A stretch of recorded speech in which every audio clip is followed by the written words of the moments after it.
Doctor, lawyer, I'll never be life of a drifter. Only life for me. Bang, bang, bang. Vamonos, vamonos.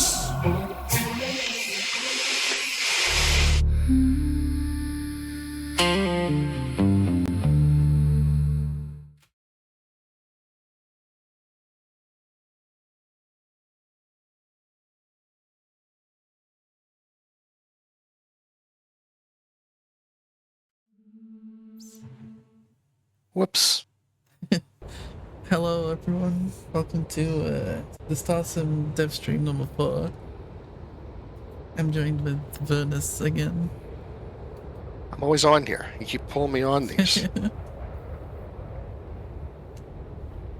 You'll see we're going to start another game and kind of go a different direction, just to make it very clear the changes we made, because there was like a weird quirk in our save. So obviously right now Zyla is picking the settled systems for the mapping, so that was included in version 1.09, and then we kind of fixed it a bit with the little hotfix. So she'll be running this one with settled systems. That will show all a UC in Freestar space. And yeah, it should help. You kind of explore still. We did some tests, because all the unexplored area still is Fog of War, but it does make a lot of sense to be able to open the map up for UC and Freestar. Even the Frontier should have that information kind of embedded into it. So yeah, run through the lodge, do that part, and then I would just say maybe we go a slightly different direction this time, maybe? I don't know. Whatever you want to do, Zyla. You pilot it, and Could probably go for the UC storyline a bit, could. since that makes you go to a couple of planets.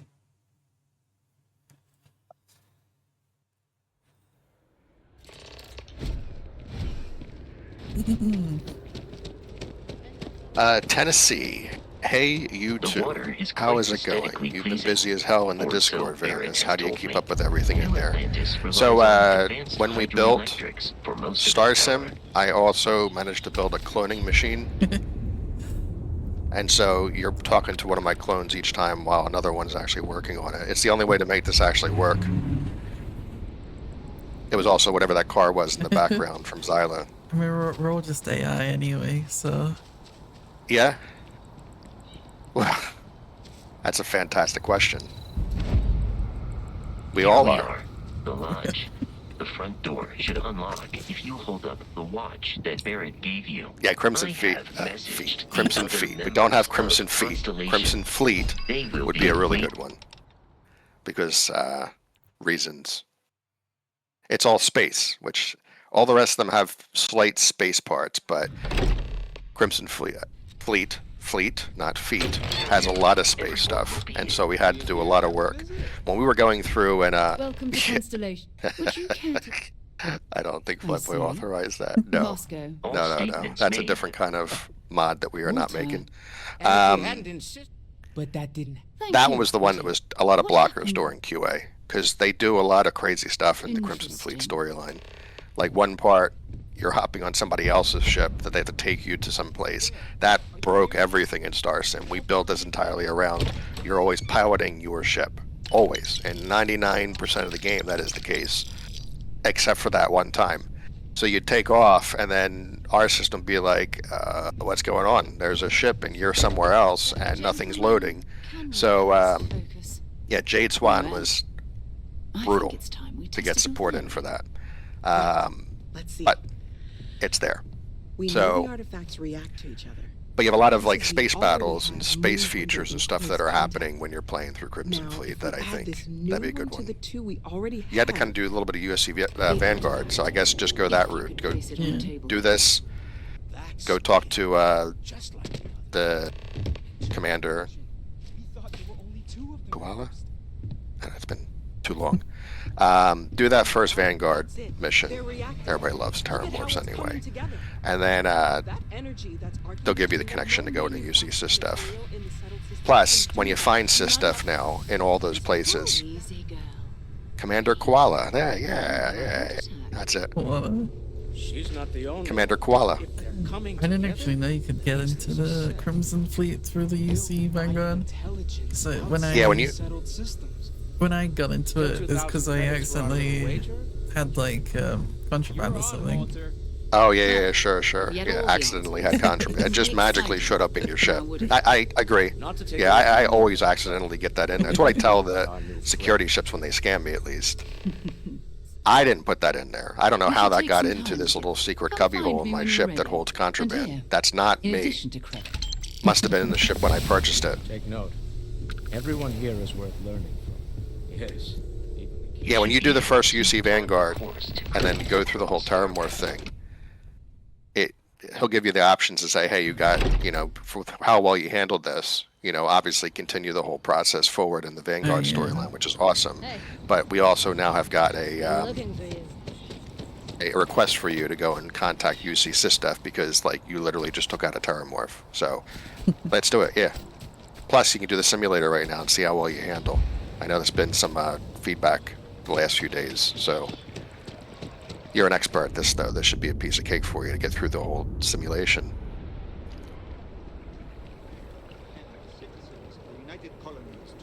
That's funny. Tennessee says, hey, if you have Altec, that can happen. Early Altec Welcome had to a Mast. contraband container in a hab that would spawn contraband and get you in trouble. That's awesome. What do we got here? Another applicant We to need the that. UC Vanguard? Interested in doing some good for the people of the United Colonies, all while earning your citizenship and credits to boot? Glad to hear it. Signing It's up funny the simple. parallels with UC and All you've gotta Starship do is pass Troopers. a flight exam and make it through work It's probation uncanny and some of the mission stuff they and brought you're into in. this game. We'll have you working your way to UC citizenship. in They're no more time. subtle about it if you're going with I think they're probably a little bit closer to the book than the movie, but the propaganda is there. Well, Earning the all right. citizenship from doing Take the elevator down to the stuff, Vanguard orientation hall. military-based You things, can get started at which I any of love. the I love registration Starship terminals. Troopers. The system will walk you through the rest. And if you've got any questions, I'm happy to answer them.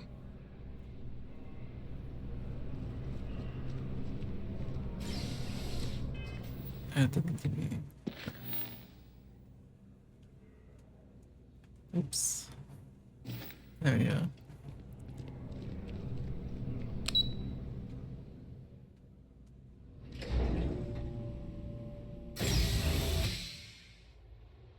I don't think I've ever watched Starship Troopers.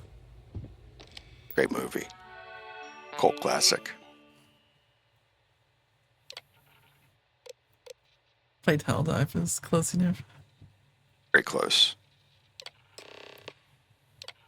It's funny, I guess, as I gotten older, all these movies that people are like, it's the worst movie ever, like Battlefield Earth, may not be a fantastic movie in terms of how they designed it, but it's just enjoyable. These movies that are almost like a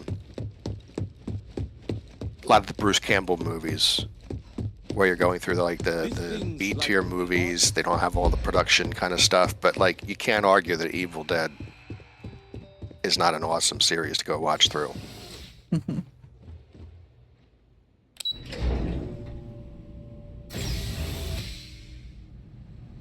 All right, so you're going to be dinged by skipping all of those murals. That just cost you 3 years more to get your citizenship, so I hope you're prepared to.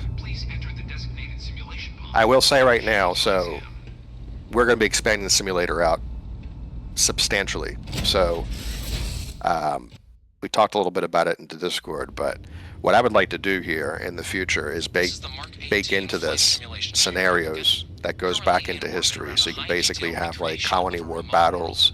You can just join into this and you're piloting one of the capital ships or piloting a fighter that's involved with these battles that are described in the lore. And so you just come in here when you feel like it and just pick a scenario and just play it out. No purpose, just you're seeing history in action kind of thing, and you're seeing how it kind of played out, or maybe you even play it out differently.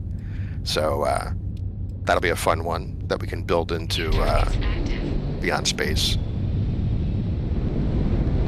Alright, come on, Zyla. Don't get killed. You need to earn your citizenship. That's supposed to.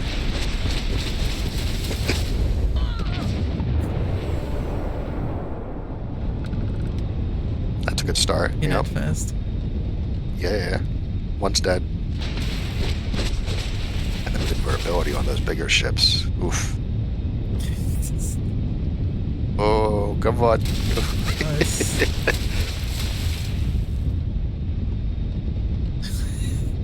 Come on, you gotta do the X. Behind me. Nah, I gotta do the X3 method. You just literally stop your engines completely, and then just turn your ship around, and you get the shots off. That's the method. Every space sim has the same problem with that. Yep. And you bash it. Turn around again. Yeah. Engines get busted, and then there you go. Yep. That is exactly what I do every single time. Shut the engines off, because then I guess in all these games they're probably using very similar ways at the ship's path, and so it has to go through an entire like run. If you're moving around at the same time, it's kind of fixing its orientation, and you get stuck like that.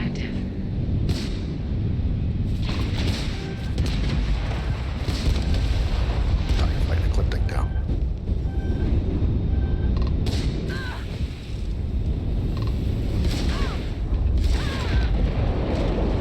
Ship's done. Yeah, it's done.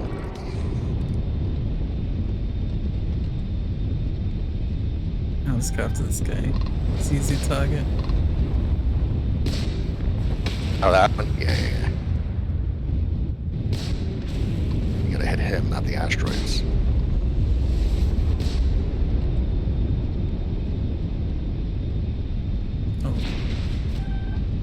Oh. Oh.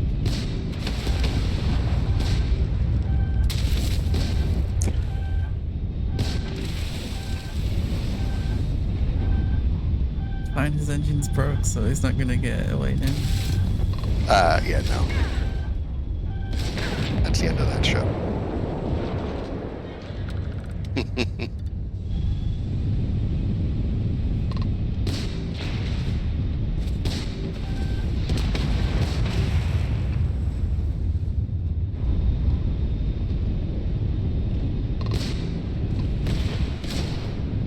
Nice boosting.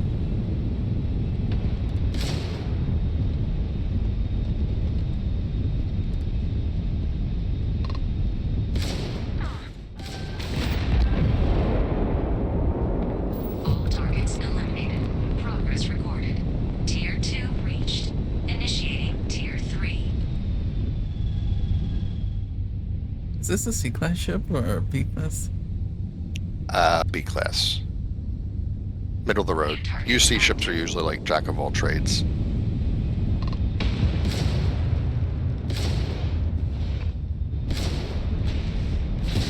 Yeah, that's more ballistic.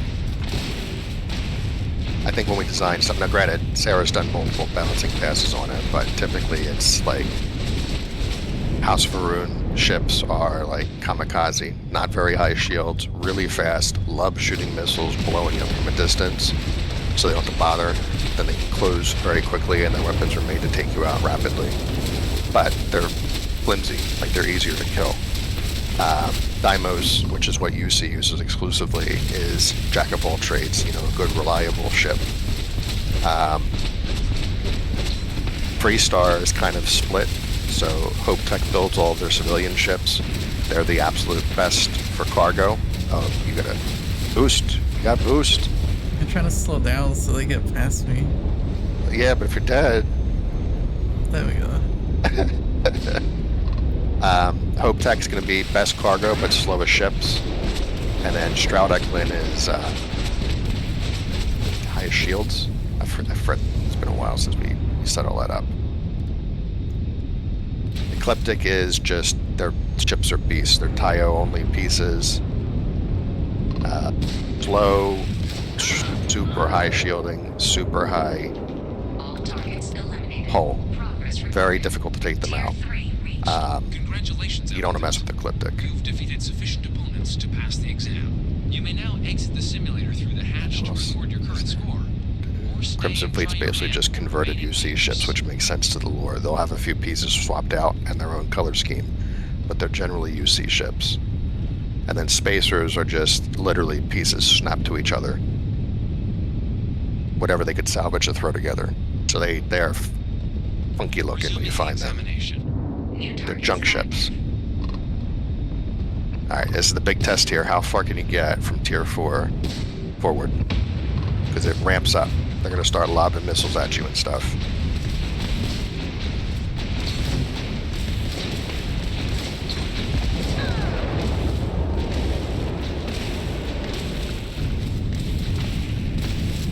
Oh, this guy's gonna be annoying again. A little bit.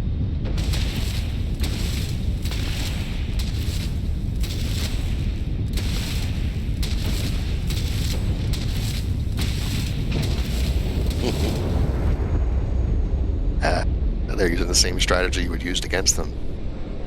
Get into your blind spot. Hide in the spot. asteroid. That works. Yeah, Oh, well, that's the gonna thing. destroy it. Yeah, well, that's the thing. You'd want to be using this stuff to your advantage. Learning, you know, how to destroy asteroids, how to use them to kind of absorb attacks. Use them to cause the ships to have to move about. Like, that's very important if you're trying to take out capital ships. You've got to use the asteroids if they're there. Because the asteroids are going to force them to have to maneuver around the asteroids. If they don't have a clear shot to shoot at you, they're not going to shoot. So, like, missiles aren't firing towards you if they don't have a clear shot to lock onto you. They're not firing projectiles. So you'd really want to make sure that you're using, tactically, the entire place you're fighting at.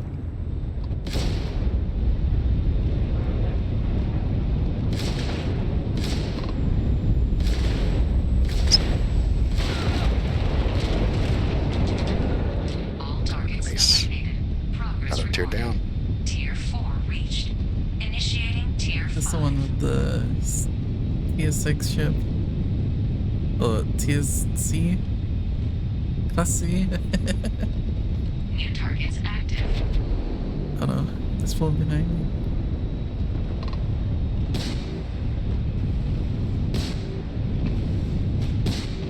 Just need to dodge missiles. Ow. Simulation. You have passed, applicant.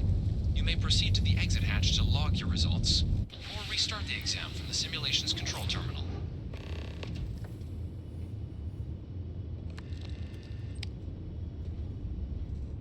What happened? This stuff Sorry, it.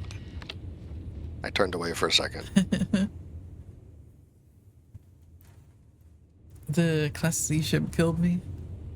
It'll do that. That's where things get very tactical. You've got to go through with the Corvette and use the terrain as your advantage. Missiles have to be used because the Corvette is going to be such a higher tier versus a B class. You've passed. We're a fighter You can head up to M2 Commander fighter. Jamala to receive your final results and your probationary assignment. Or you're welcome to take another run at the simulation if you'd like to try and earn a better score. We'll only keep your best run.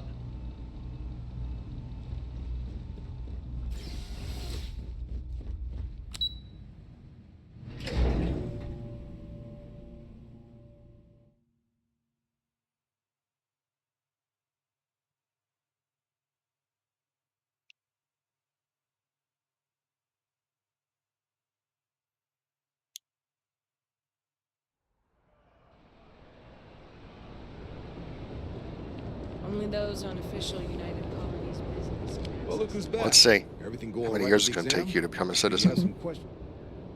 So these are your numbers that just came through then. You ready to hear how you did? Probably a lot. Then let's get to them. 45 years. So, looking at the data, skip the murals altogether, huh? Not that they're required or anything, but naturally inquisitive folks tend to do well in this organization. Psychological results are all within expected levels. Navy doesn't have room for folks that'll fall apart the first time they're trying to outrun a homing missile. Now, how'd you do against your foes? Tier 4, not too shabby. The techs make us test each level of the sim too. I can tell you that waiver's some real artificial bastards. Good job putting them away.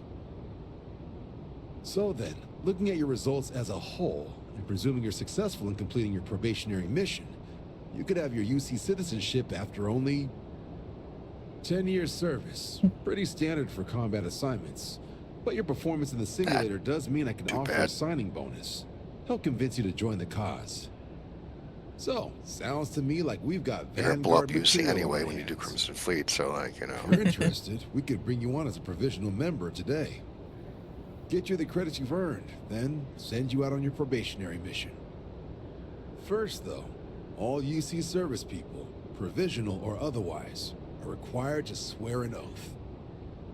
So, you want to make this official?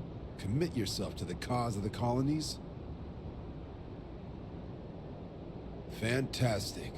Then just follow me.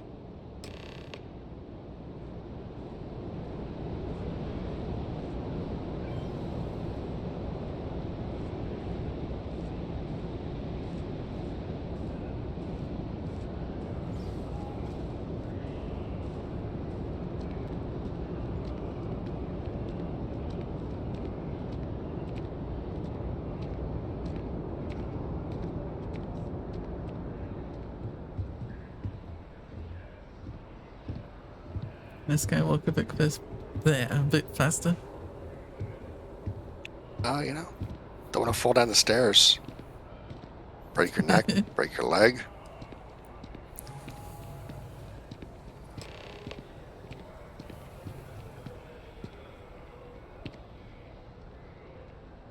Wouldn't be right doing this where we couldn't see the skies. Now, raise your right hand. The motto of the Vanguard is Supra et Ultra, above and beyond. That is where we serve, beyond the furthest reaches of the United Colonies military, and with honor and duty above reproach. Do you swear to protect and defend the citizens of the United Colonies to the best of your abilities? And to uphold the values of the Vanguard, honor, loyalty, self-reliance, in all your actions as a member of the United Colonies Navy? Then let me be the first to officially welcome you to the United Colonies Vanguard. Now, only thing left is You didn't getting pick you the that option to probationary no and mission. then shoot him. And what I've got is Great. comms repair. Group trying to refurb an old colony war processing plant on Tau Ceti 2. Sounds like they'd barely got Doubting set your up when resolve their as a communications died. Place is as isolated as they come. So Brass wants a Vanguard to deliver the repair suite and ensure anyone present is safe and secure. So, can the people of Tau Ceti 2 count on you? That's the spirit. Head down to the spaceport and talk to Crew Chief Harath. He'll get you the repair suite plus your new recruit kit.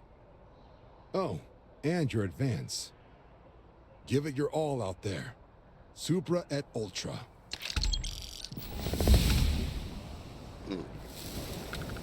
Interesting. So on the Discord server,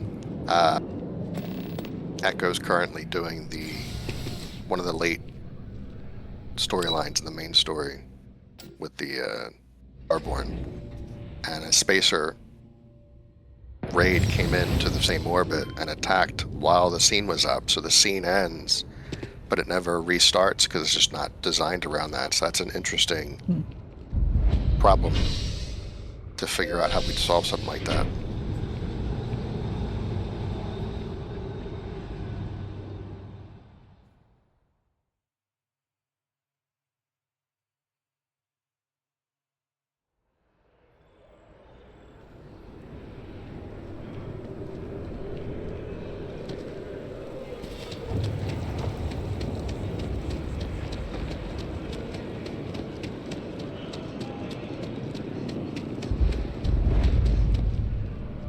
There's a bit more in the back if you're not. Yeah, like seeing something it's else.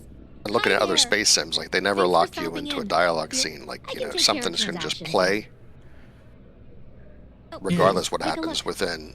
But the fact that, you know, these scenes were all designed exactly to specs.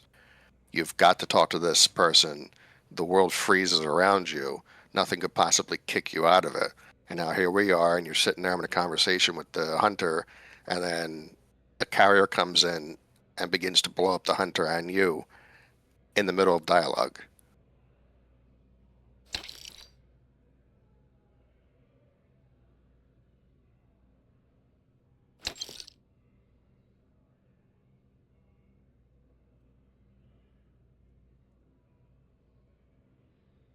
Oops.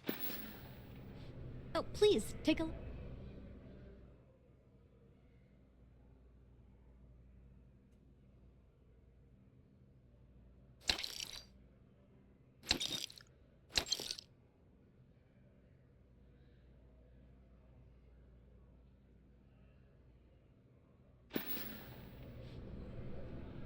Appreciate the business. Should probably spec into the backpack thing. Yes. I think you got the points and a backpack. Like the boost. Yeah. Oh, yeah, you need that. Especially in the fight you're coming into now. Absolutely.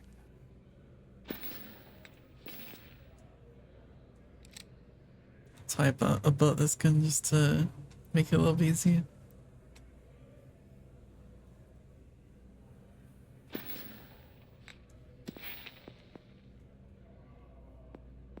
Everybody seeing all those updates this week? Skyrim and Fallout 4? These are pretty big.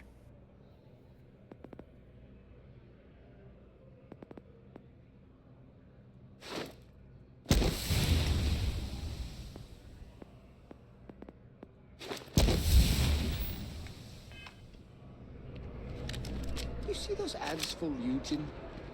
You thinking about checking it out? Right. We got building on your discussion from Discord around fleets, either Fleet Commander or Watchtower mods. As it works now, when you travel, the ship's grav jump in shortly after you arrive. Will that be the same in StarSim, or would they actually go through the gates with you? I suppose it would probably look the same, I imagine. So they're going to work exactly the way they designed, because they have no understanding StarSim even exists. Long-term, separate from Watchtower. So think about it like this, and this is kind of how we're going to lock in a lot of the functionality. We've already tested in the past with some of our proof of concepts, you personally controlling all your property. And the problem is, in these space sims, you end up potentially with hundreds of ships and tens to hundreds of stations. And the way we can convey this is only through terminals, and they're not suited for going through those kind of numbers cleanly. So likely what's going to happen here is, this is why it's so important with these separate modules to focus on certain features. When you place the headquarters down, you can see it as my ships in the vanilla hangar are entirely yours, not touched by the simulation, used in features like Watchtower and Fleet Commander. They are your personal fleet, and they always will be. Then, you have the options when the headquarters is placed to assign from your hangar ships that will now be in the simulation managed by the headquarters. The headquarters is, in essence, player faction, working identically to all the factions that are in the game right now. So you make that call and say, I want this ship now to be in the simulation, pull it out of the hangar, attach it to the headquarters. Headquarters now takes complete control of that ship based on the rules you set within the headquarters. And then that's where you would sit there and say in the headquarters, you know, I want to be a mining corporation. And so you turn on, all we do is mine. It now attaches mining jobs onto those ships, and then those ships locate asteroid fields and mine them, and then bring back the whatever they get. And then maybe you build mines on giant asteroids, and then you have your freighters moving whatever their yields are to the headquarters, and then your headquarters acts as your hub for you to do whatever your plans are. Are you just selling off this stuff? Then you'd have freighters that are selling it off through logistics to other stations by other corporations that need it to make a profit. Maybe you're taking all this ore and gas yield and all this stuff to further into some other goal you have, making your own ships, stuff like that. Now, when we get to balance of power, that's where you have your fleet dock. So you place your fleet dock down, you attach ships to it just like the headquarters, and these are your combat ships. You go into the fleet dock, you say, I want 2 patrols running, and I want them to run in any orbit that I personally control. And then it'll pull the ships that are in there that meet your credentials for what you're looking to do for that system to work. And then that becomes a fleet that you can call in, like Watchtower and Fleet Commander. but those are always locked to your personal fleet. Like, those are your personal ships. So you could call in your Watchtower personal ships that are armed to the teeth, and, you know, those are your ships you might flip around in, and call in your actual fleet, which is capital ships and wings and stuff, in massive battles. When we get to balance of power, you have both. And they work in unison based on what you're doing. You may not need to call in your super fleet with capitals when you're dealing with, you know, 5 or 10 regular ships. You just call in your personal fleet. That's more than enough to take them out. So Zyla, real quick here. Let's do a few things. So first off, scanner, perfect. So, as you guys see here, directional, 100%. East Gate, Kurtz. You should be seeing right now North Gate, the Eye, somewhere. Yep. And you should find South Gate, Grissom, behind you. Perfect. That's exactly what we need to see. So let's correlate this, because this is, again, first week confusion. If you can go to your mapping table real quick. What does this mean? North, south, east gates.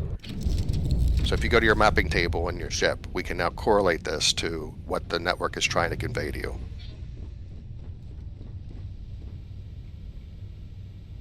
So if you highlight Jemison, so you can see, maybe make it a little closer. We're a little far away here on the stream. That's the closest I can get. Jump on the damn map. Nah. If it even lets you. It doesn't seem like it made any bit of a difference.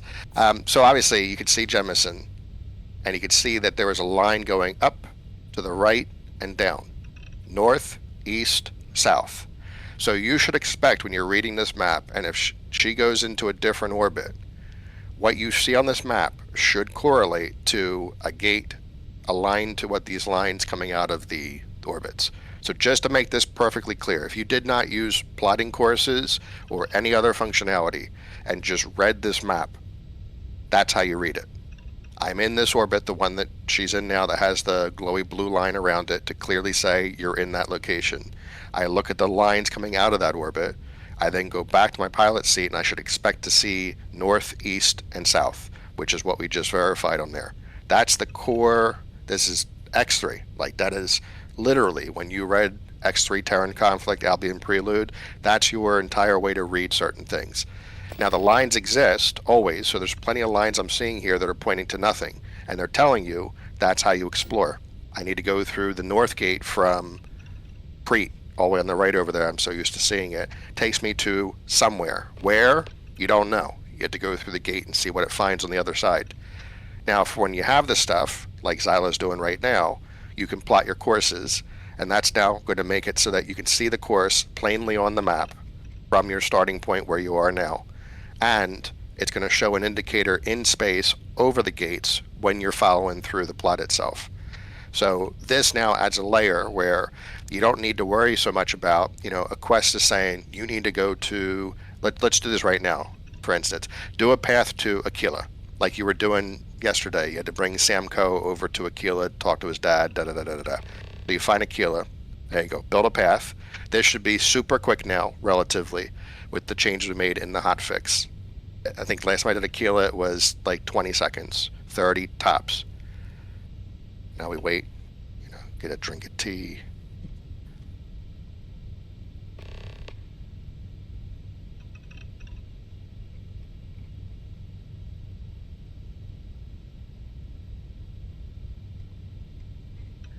Yeah, oh, it's way, way faster.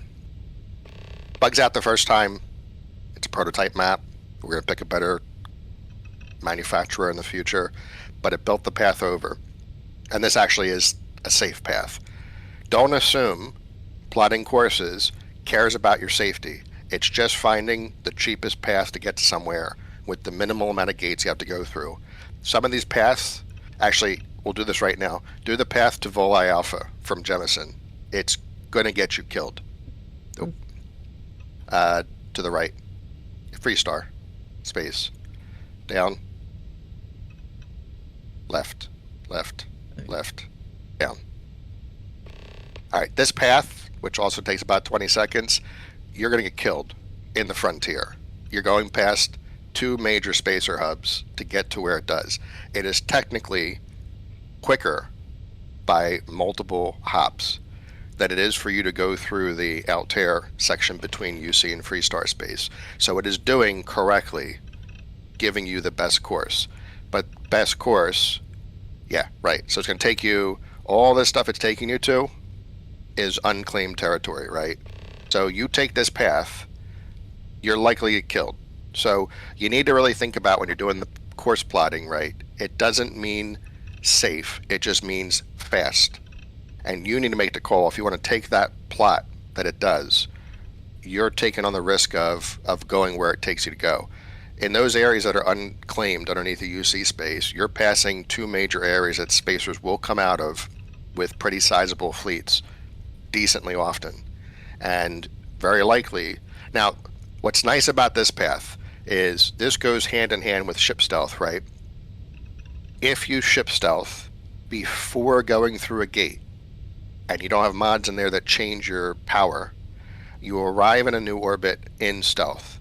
Ships cannot detect you at all more than 10 kilometers away. So if you took this path, this is a perfect opportunity to go through in stealth coming into an orbit. Then when you see nothing, turn your boost on and continue on your way. Or you stealth enough that if there was a fleet in here, you kind of skirt around them until you get halfway around, then just afterburners to the gate to get away from them kind of thing. So different things on here, but you can see right now plotting courses way faster. And the nice thing about this changes here is that this applied to the ship pathfinding as well. So these paths, how rapidly they come, this path here before the hotfix took about 3 to 5 minutes. So that meant that a ship that needed that same path had to wait 3 to 5 minutes to actually do something constructive. And the papyrus was being slammed the whole time to actually do that. So this was a huge improvement to everything by getting this working. And then real quick here, Zyla, so you're going to Tau Ceti, right? Let's do a Tau Ceti plot. Tau Ceti 2, yeah, should be an easy one. There we go. Let's go travel through Tau Ceti and follow the prompts they're giving you in space to get there. Just to kind of... Ceti 2. Because what we'll show off as well is when we get to Grissom, we can show the last 2 features that were added in.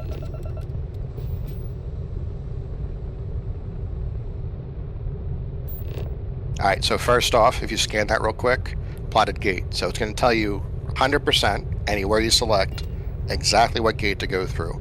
So we don't even need to, the benefit of the system now is we don't even need to play with their quests. We don't need to infer anything. You get a quest, the quest says, I need you to get over to wherever. Do you have that in your network figured out? I do. Cool. Plot it. There's your quest objectives. Except now you dictate the objectives. You don't have to follow necessarily the direct jump method that the quest objective will basically do. Real quick inside here, so do a quick once over. And there we go. So to your right. So you'll notice we have Southgate Bondar. Then when we scan this one, System Gate. Now this is the problem we're running into, and this is why I was very skeptical of making these changes. You're limited on how much characters you can put into these things before it either starts to bump to the second line or cuts off. So for folks that are asking, put systems in here, we could try, and in many cases you don't even need the system name in there, because most of the places you're going to, the system name is embedded into the planet name. So I don't think it's necessary, but it also starts getting kind of unwieldy if we start cutting off. Some of these system names are huge. Ursa, Minoris, it doesn't fit. So we got to do the best we can in the spacing so that it's easier to read on the screen. So this shows you there's a system gate, and then if you can go into your system map itself, we should expect to see that this orbit is flagged as a network intersystem.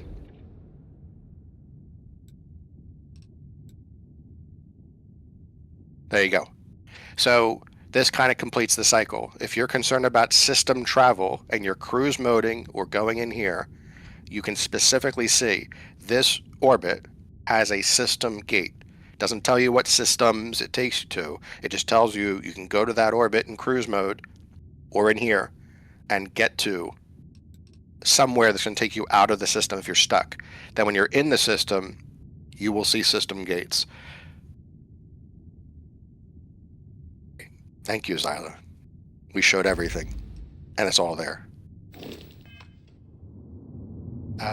So last night, I said that I started a new game, and the course plot was much faster even when the sim was still installing. As I've progressed, it's gotten slower, certainly not as fast as what was just shown. I just wish I knew what other mod could be slowing it down. Well, it's not being slowed down. It just depends.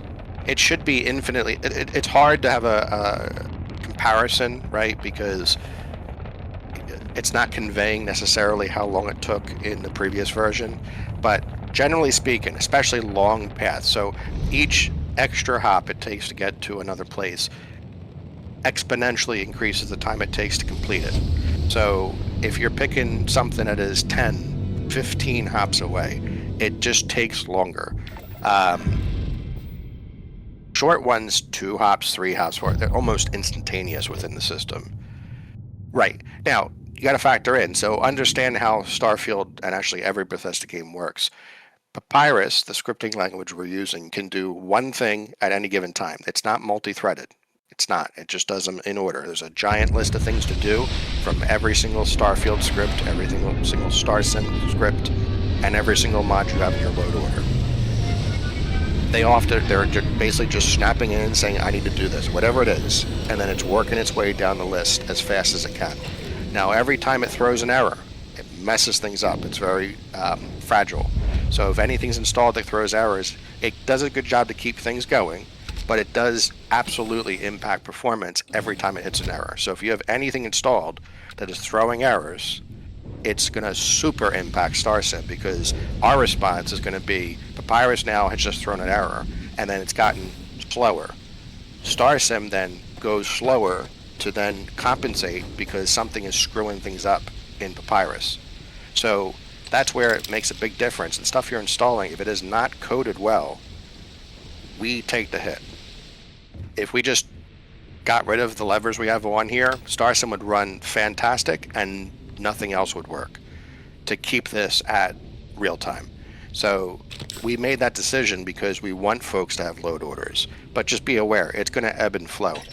Generally speaking, once you get past the initialization, the 1 to 3 hours, and now that we've heavily expanded on the pathfinding to make that quicker, the likelihood of those problems happening and the speed of everything will kind of balance and be consistent. Because once you get past the first init, the 1 to 3 hour one, there's not much else happening. I mean, it's ships are asking for paths. We have a random system that just builds paths to kind of get them completed. Once the paths are made, that whole system's done. They're cached. They can just grab them whenever they want. And then you're left with updates for the turn-based system, which is like, it's going to ebb and flow based on how many ships are in an orbit, what they're trying to do, things like that. So a busier orbit takes longer to get through its turn, but too clean to be it's one not of the too settlers. bad. Or a pirate. You see on patrol, maybe? Can make It's, my day if you I'm said going to be you a were little quiet ship here trooper because you're Hepworth about to Strong. have a really simple fight with a, whatever creature. They Totally weren't, not huh? difficult. Yeah, I expect they didn't. I'm Hadrian. I was a researcher with the UC. I came here on a rumor of a... Well, I expect you saw the results on your way in. What's left of the settlers? The work of Oxysio Machina. A terramorph. One of the nastiest aliens humanity's ever crossed paths with. And this one, well, it's something of an anomaly. Possibly a worrying one. I sure could. Because to confirm my suspicions about this creature, I'm gonna need a tissue sample from it. And to get that, I need its corpse. But there is a way we can give ourselves an edge against this thing. The plant security system. The admin terminal's here in this building, but it needs its connection reset. And as I found out, That's not a one-person job. But if you can make it to the security outpost and restore the connection, I think I can get things back online. See if the settlers left us any other tools. Good. Once I see the connection reset, I'll get things underway on my end. Take care of yourself out there. And make sure you leave enough of that thing for us to get a sample.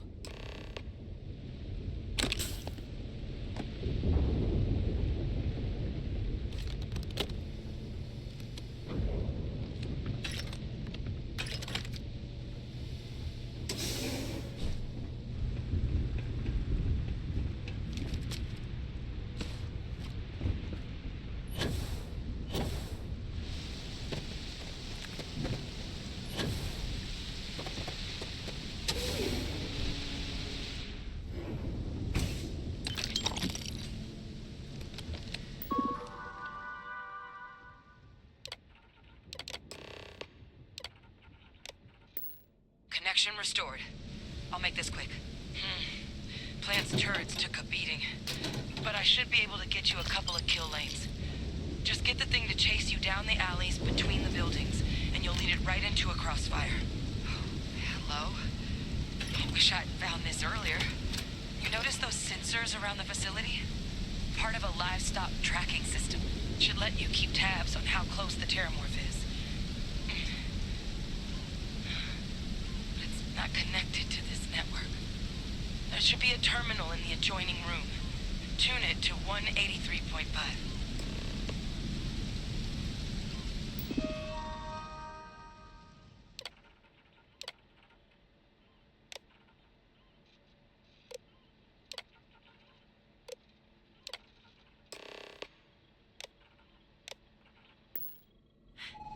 Tracker's reading green.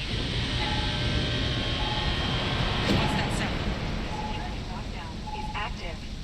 Shit. Stop. Stop whatever you're doing and get in cover. It's on the move.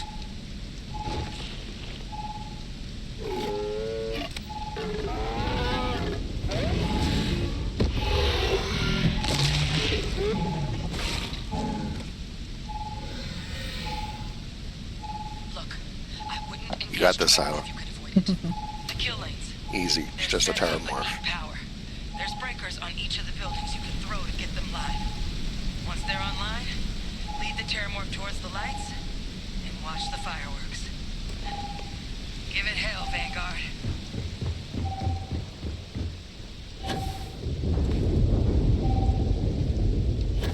How's that back inside?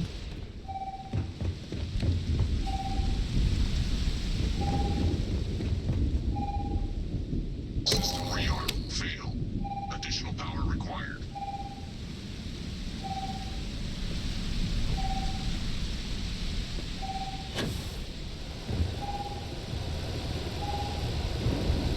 Group activated. Stand clear.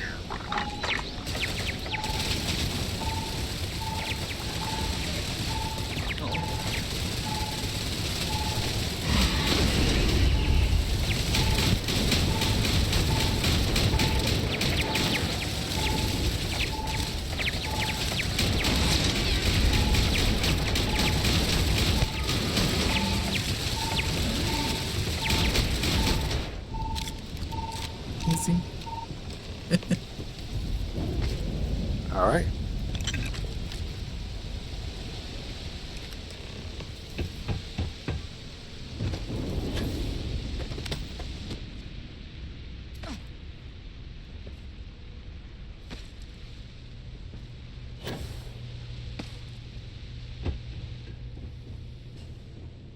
Tracker's gone quiet. I suspect it's either hiding or... Wait. You did it, didn't you? Heavens above! You just flatlined a terramorph! Oh, yeah. Taken care of. No big deal. You didn't happen to grab me a tissue sample, did you? All right. I spotted a microscope downstairs. Let's see if we can't get to the bottom of this.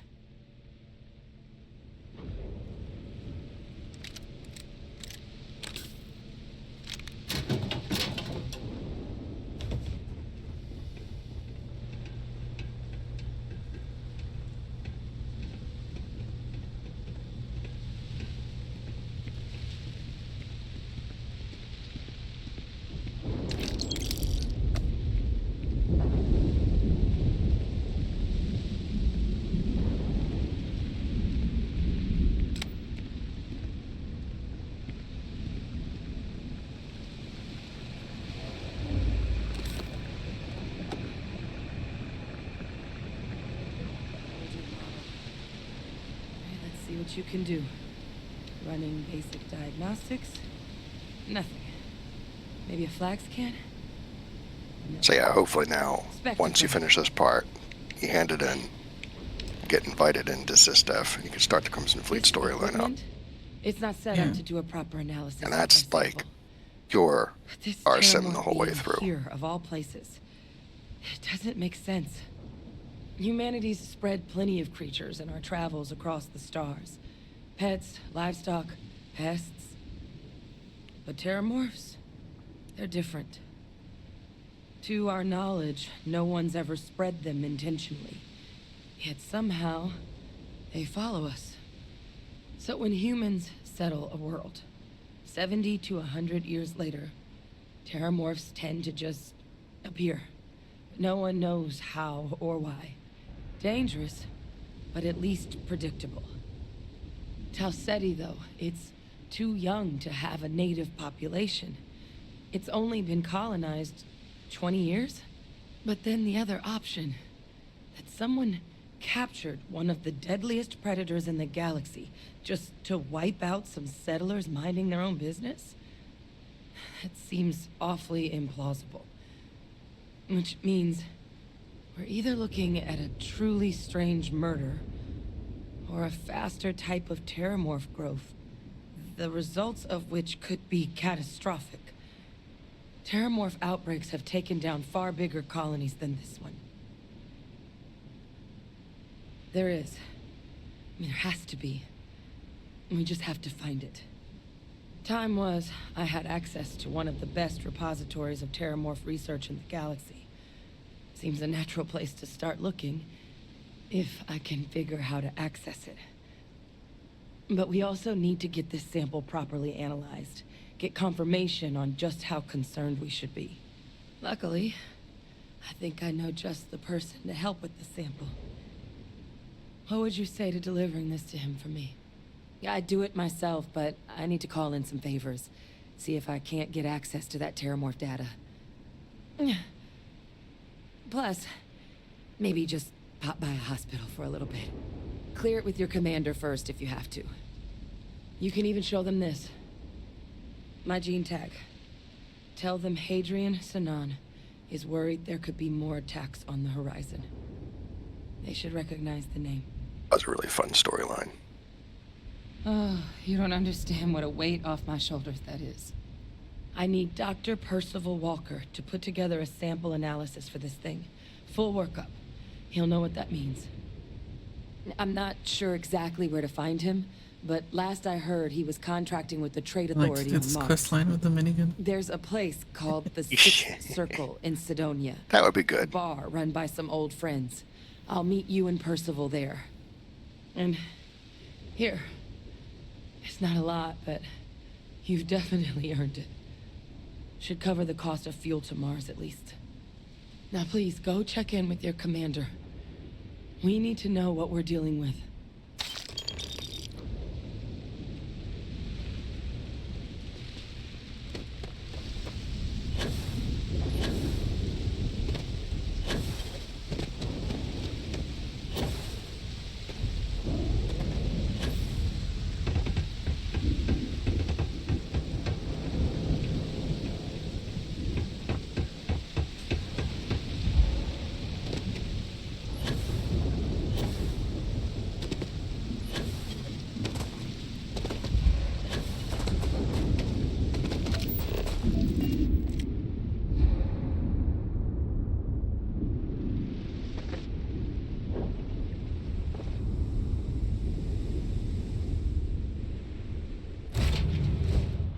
Oh yeah, I've run into the Crete Station thing.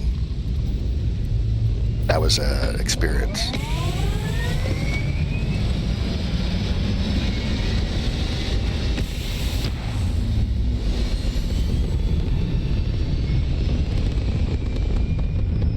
There's actually quite a lot of lore in the Crete Station about the terminals. Oh yeah. And it kind of hints at it a lot with the heat leeches. Does it? Yeah, because there's loads of heat leeches in there as well. which would make sense for the testing they were doing there.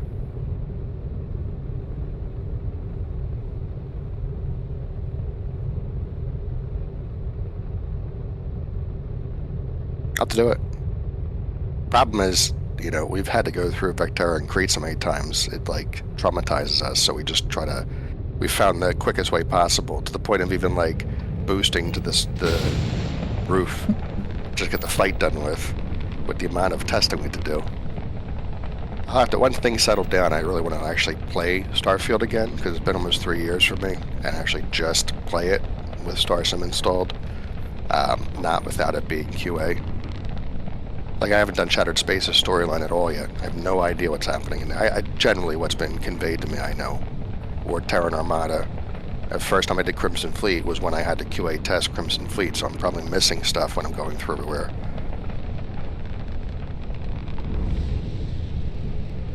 I think all the quests are pretty solid. Like, Ryuzin's whole quest line was actually a lot of fun. Provided you don't have a companion. I found that out the hard way. You're trying to sneak through these places, and then Sarah's like, I'm going to get up right now and run straight through the whole place and anger everybody in here and screw the whole thing up. And I'm like, cool, where's my last save? Oh, great. 3 hours ago. And they comment on so many things that you do. Yeah. So now you definitely need to leave the companion behind in those missions.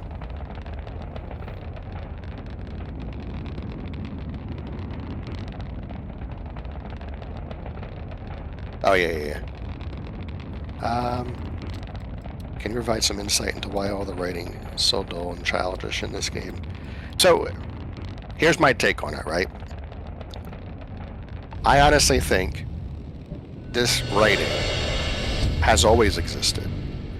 I think, honestly, when I'm looking at Starfield versus every other game, because all you can do is hop between places with storylines. Generally, you can go explore, but a lot of people are just going to follow storylines. We're seeing it with a lot of the feedback. It's in your face the whole time. This dull or childish writing in one part. Then you're going right into multiple load screens, fast traveling into the next bit of dull and childish dialogue. So it's just dialogue. Some stuff when you get to these hubs, a little bit, but most people are going to beeline right towards the storyline stuff. That's not the case, though, when you think about Skyrim and Fallout 4, right? You get some potentially dull and childish narrative, maybe, but then you're traveling to get to the next place on foot. And what happens here is, by the time you get to the next part, even if you get to the next part directly, a bunch of stuff has happened between those 2 points. And Bethesda is exceptionally good at world building. Industry recognized. They're very good at world building. They're very good at getting your attention and pulling you towards something that you see as you're running around. And probably their best writing is going to be environmental or atmospheric storytelling, where you're just reading data slates or whatever. You're seeing things play out based off of how they design certain places and kind of piecing together the story. Those are their best writing. And so you have all this stuff happening before you get to the next one, and you've kind of forgotten if you thought the last bit of part of storyline was not great. Your first mission. Starfield's design If I could be frank for a moment, forced you into it. And it's one of the biggest reasons we did StarSim, because now, if you just travel in the network, you have a bunch of content happening between these points. And so, like, when we're doing testing at the very beginning of the game after Crete, it's not fast travel right to Jemison and land in New Atlantis and go right to the lodge, and you have, like, no other choices. Now it's, I'm in Crete, I can plot to Jemison, and even if you plot to Jemison, in many cases, it's going to pull you through places that have a whole bunch of content. And I think that's the biggest difference now, where you're going to get kind of diverted. Wow. You know, if you take the route that they give you, if you plot the course in this from Crete to Jemison, it's going to pull you through Mars. It's going to pull you through different events along the way. It's going to pull you through all this stuff as you're traveling. You'll pass Earth. And so it's going to create this situation where you're going to want to explore these places along the way. If you drop at Mars, there's a whole bunch of quest lines that can start by just visiting Sidonia. So that's what we're trying to go for here, is that we can't fix the storyline. If anybody doesn't like the storylines that are in there or the writing, we're not rebuilding all that stuff. It's not going to happen. It's too much for a small studio. What we can do is buffer it and space everything out and add pacing like the previous games, and that can help not keep it so much in your face. Has been one of the more surprising debriefs I've ever been a part of. I did actually have another mission lined up for you, supporting UC system defense against the Crimson Fleet. Question, probably difficult to answer, but is there anything that can break the sim, mod conflict or otherwise? Like on the surface, it looks fine. Orbits load in, ships appear, but under the surface, they aren't getting the jobs and tasks that you've alluded to. Like, that is my worry as an introducer of the mods. It breaks the underlying sim. Nothing can break the sim without directly referencing it. Things can slow down if a virus is busy, but you'd have to have a mod that directly references StarSim and changes something to break it. It's all done with the scripts. They're doing stuff. We've had folks in the server already point out, like if you're using level 4 scanning, and they're scanning freighters that are moving about, and they absolutely have picked up stuff from the stations. You're not going to be told if they're doing any jobs. You're going to see it. You'll see a patrol literally fly through the gates as it's going to the next place it's going to. It's why folks are running into spacers and stuff, not in spacer territory. They are actively moving through the network to their next spot. So it's all happening. You're just not going to see it unless you're active. Like, you'd have to basically pick a ship, and I wouldn't recommend this, and follow it forever. And just because you're doing that doesn't mean that, let's suppose the ship you're following is the 50th ship of a list that Trade Authority runs, and they go starting at the first ship when they assign jobs, and there just isn't anything that 50th ship needs to do. Then it's not going to get any jobs. It's going to idle about until it gets to that ship, and it needs to be used to go through and freight stuff between places. So it's nothing you can really easily identify until you see it playing out in front of you, when you just happen to run into freighters flying through. Like, the easiest indicator is if you see freighters flying in undeclared or unexplored space.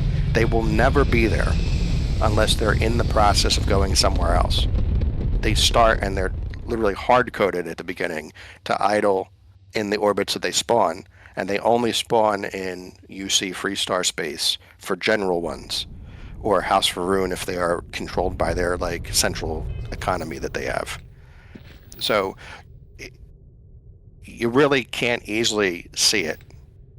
It's going to be something where you're going to need to like just luck into it, and you pick the right freighter, and that freighter is actually doing something, and you scan it and you see it's got somebody on the server pointed out that it was holding 108 crates of whatever it picked up just now to move to another station. It's absolutely running, no doubts.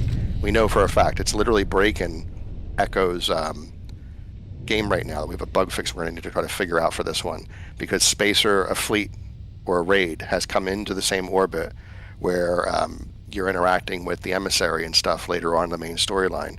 And because the simulation has brought that raid in, which just worked out in this case due to timing and the way we seeded the Echo's game, it's breaking the game because it's cutting out of the dialogue that has to happen there. So,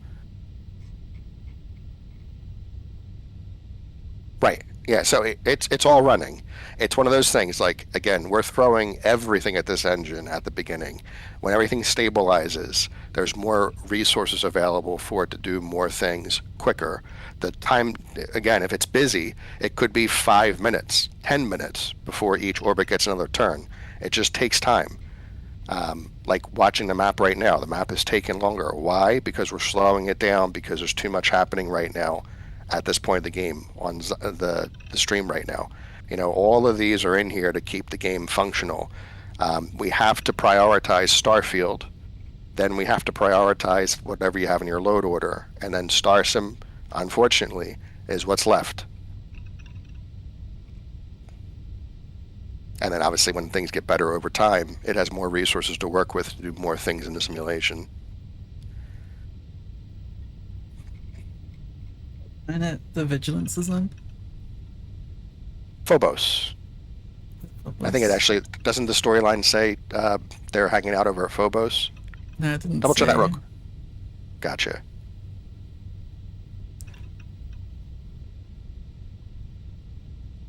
Did I do that before it finished? Yeah, you gotta wait. If the map's not completely done. There we go. Where are you at right now? Jemison? Yeah. Gotcha. I could have sworn they said that it's over in Phobos orbit, either in the dialogue or in the quest thing. Doesn't say in here. Because I assume in the normal game you just check the map and go to it. Gotcha. It might have been something that was, they say, maybe in the dialogue. I forget. Hmm.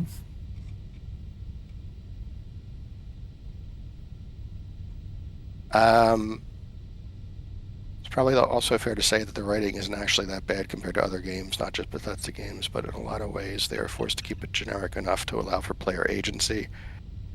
Yeah, I mean, it's Bethesda's narrative works a specific way. Todd Howard wants it to be hero's journey. He loves that style of storytelling. You are always the hero. Nothing's happening except what you do. That's just what he prefers. A lot of people like that as well. Hero's journey has been used in thousands of years. Fine. It's not as nuanced as you would for Baldur's Gate 3, Cyberpunk, The Witcher. They are gray games. They are not hero's journey. Geralt is not a hero. He is an anti-hero. And so it creates different ways that those stories have to be expressed. Bethesda wants to do hero's journey every game. That's perfectly acceptable. People love hero's journey. So, you know. And then they, exactly when, you know, they want player agency. You know, they want to have a situation where you're the one calling the shots. You're the one moving the story forward. The story waits on you. And then here we come with StarSim and throw it into the mix. The whole simulation, mucking everything up. So I think it works. I've thousands of hours in Bethesda games and thousands of hours in space sims. They work. I've never sat there and went, man, this narrative, horrible. I can't do it. Like, it never comes to mind when I'm playing these games. They suck me in completely. My only gripe is that I hate when I've done all the content and I have nothing left to do. And you're going to hit that point at some point, always, every game. But I always want more. I want more things to kind of pad the game. And that's why I like with sim settlements, right? You have that whole settlement kind of mini game that can take tens of hours to actually kind of play out. And I love that because it gives you kind of sort of things to do in between, which then means the storylines take much longer to complete. But you still feel like you're doing something when you're progressing through it. Like right now at StarSim, which we're going to keep expanding, now space has much more. It's using their features much clearer now for features that were like basically never used. And then once somebody can come in here and do sim settlements in Starfield, the game is completely different. There's your 2.0, right? You have all the storylines that are in there right now that are spaced out and paced better. You've got all the space stuff, even if you don't like. So one crucial thing about StarSim, you can hate space sims, and this will still benefit you because it's not about the simulation. You could care less about it, but it's about the pacing of the entire game when you're moving through space. You can eventually, once we get the thing out for autopilot, say, all right, cool, I'm being sent to Jemison and Sam's on my ship right now, and I just turn autopilot on and say, fly me over to it. And in the meantime, I'm looking out the windows, looking at all these really nice sights, and I'm, you know, reading things. I haven't had time to read it because I'm always running around doing stuff, and I'm doing a research project, and I'm crafting some stuff, and I'm talking to people, and I'm listening to awesome music on the radio stations and stuff to fill it in, to let you do something differently than just fast travel, fast travel, fast travel. Everything's all about you having to push buttons and doing something, even in cruise mode. Then you can build colonies on planets. If that was ever to happen, I'm done. And then if they interact with StarSim for you to trade stuff and everything. Where are you heading, Zyla? I see you flying about here a little bit. Thingy. What thingy? Hotel. The place. I was waiting for the place. The thing to show up. So is there anything you could scan in here that's a anomaly? There's a bug in the engine where it won't show multiple little things if there's an anomaly to scan already and you haven't scanned it. It's like no. Does he still have a plotted course on your map? Just to make sure. Some people have been bringing up that sometimes the course is disappearing, which I don't understand what's happening there. Still there. Weird. So weird. Yeah, I mean, we're fighting with the engine and some of this stuff, and it's fighting back sometimes, weirdly. See when you get through the Venus gate, if it comes back.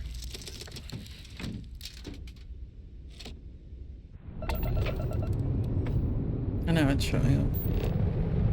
What's that? It's showing up now. It's just a bit Of course. No, it's not. It's just the engine. It's just like, I'm going to do everything impossible to mess up what you're doing in StarSim and throw curveballs in. And, well, and you're being scammed by contraband. And you passed. This will be an interesting test. I haven't tested if you're in the middle of a contraband scan while going through a gate. It's fine. Okay, cool. There we go. QA testing.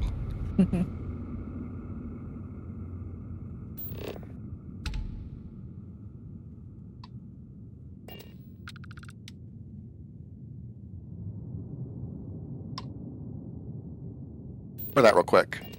I actually haven't found one of those salvage bases yet. That should be one of those station transporters.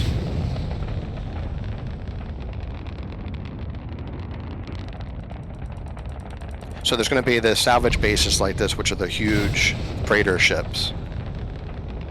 And then, Don't crash into it.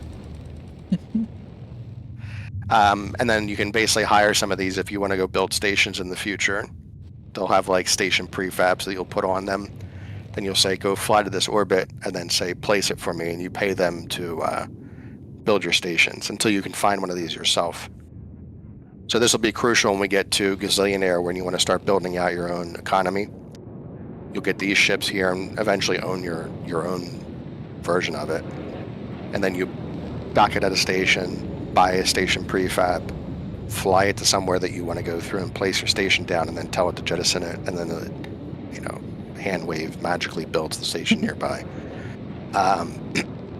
Once it's there, then you can manage how the station works and stuff. So that'll be how you build your infrastructure, including the headquarters and stuff down the road. I love these ships. Andy and gang did a great job on designing a lot of these.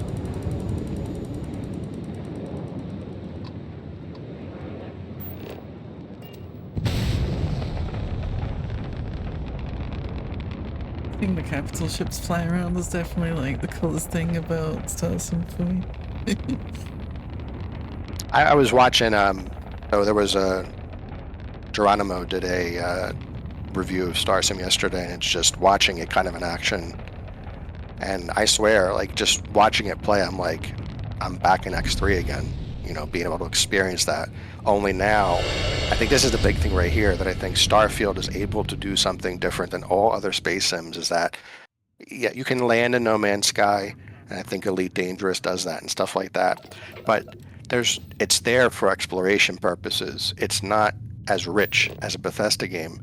So now I'm dealing with all the features I love with X3 and all the other space sims, only I've got all this content on these planets that are handcrafted by Bethesda and other mod authors, and all these storylines that are fleshed out to do on top of all the stuff that X3 already provided. And so, like, the experience, especially when this is fully fleshed out, this is going to be open to go towards the best space sim that exists right now. Can't do multiplayer, has to be console supported, so Star Citizen's got us beat for that. We can't do seamless landings. The engine doesn't really handle that. No Man's Sky, Elite's got us beat on those type of things. But I think when it comes to all other features, they can all be expressed in Starfield's engine. And then there's a lot of features I think over the years have been lost, like features from Freelancer, the original Elite, earlier X series games that sort of never got pushed forward that were excellent features that I think we're going to have the ability to kind of redesign them and get them in.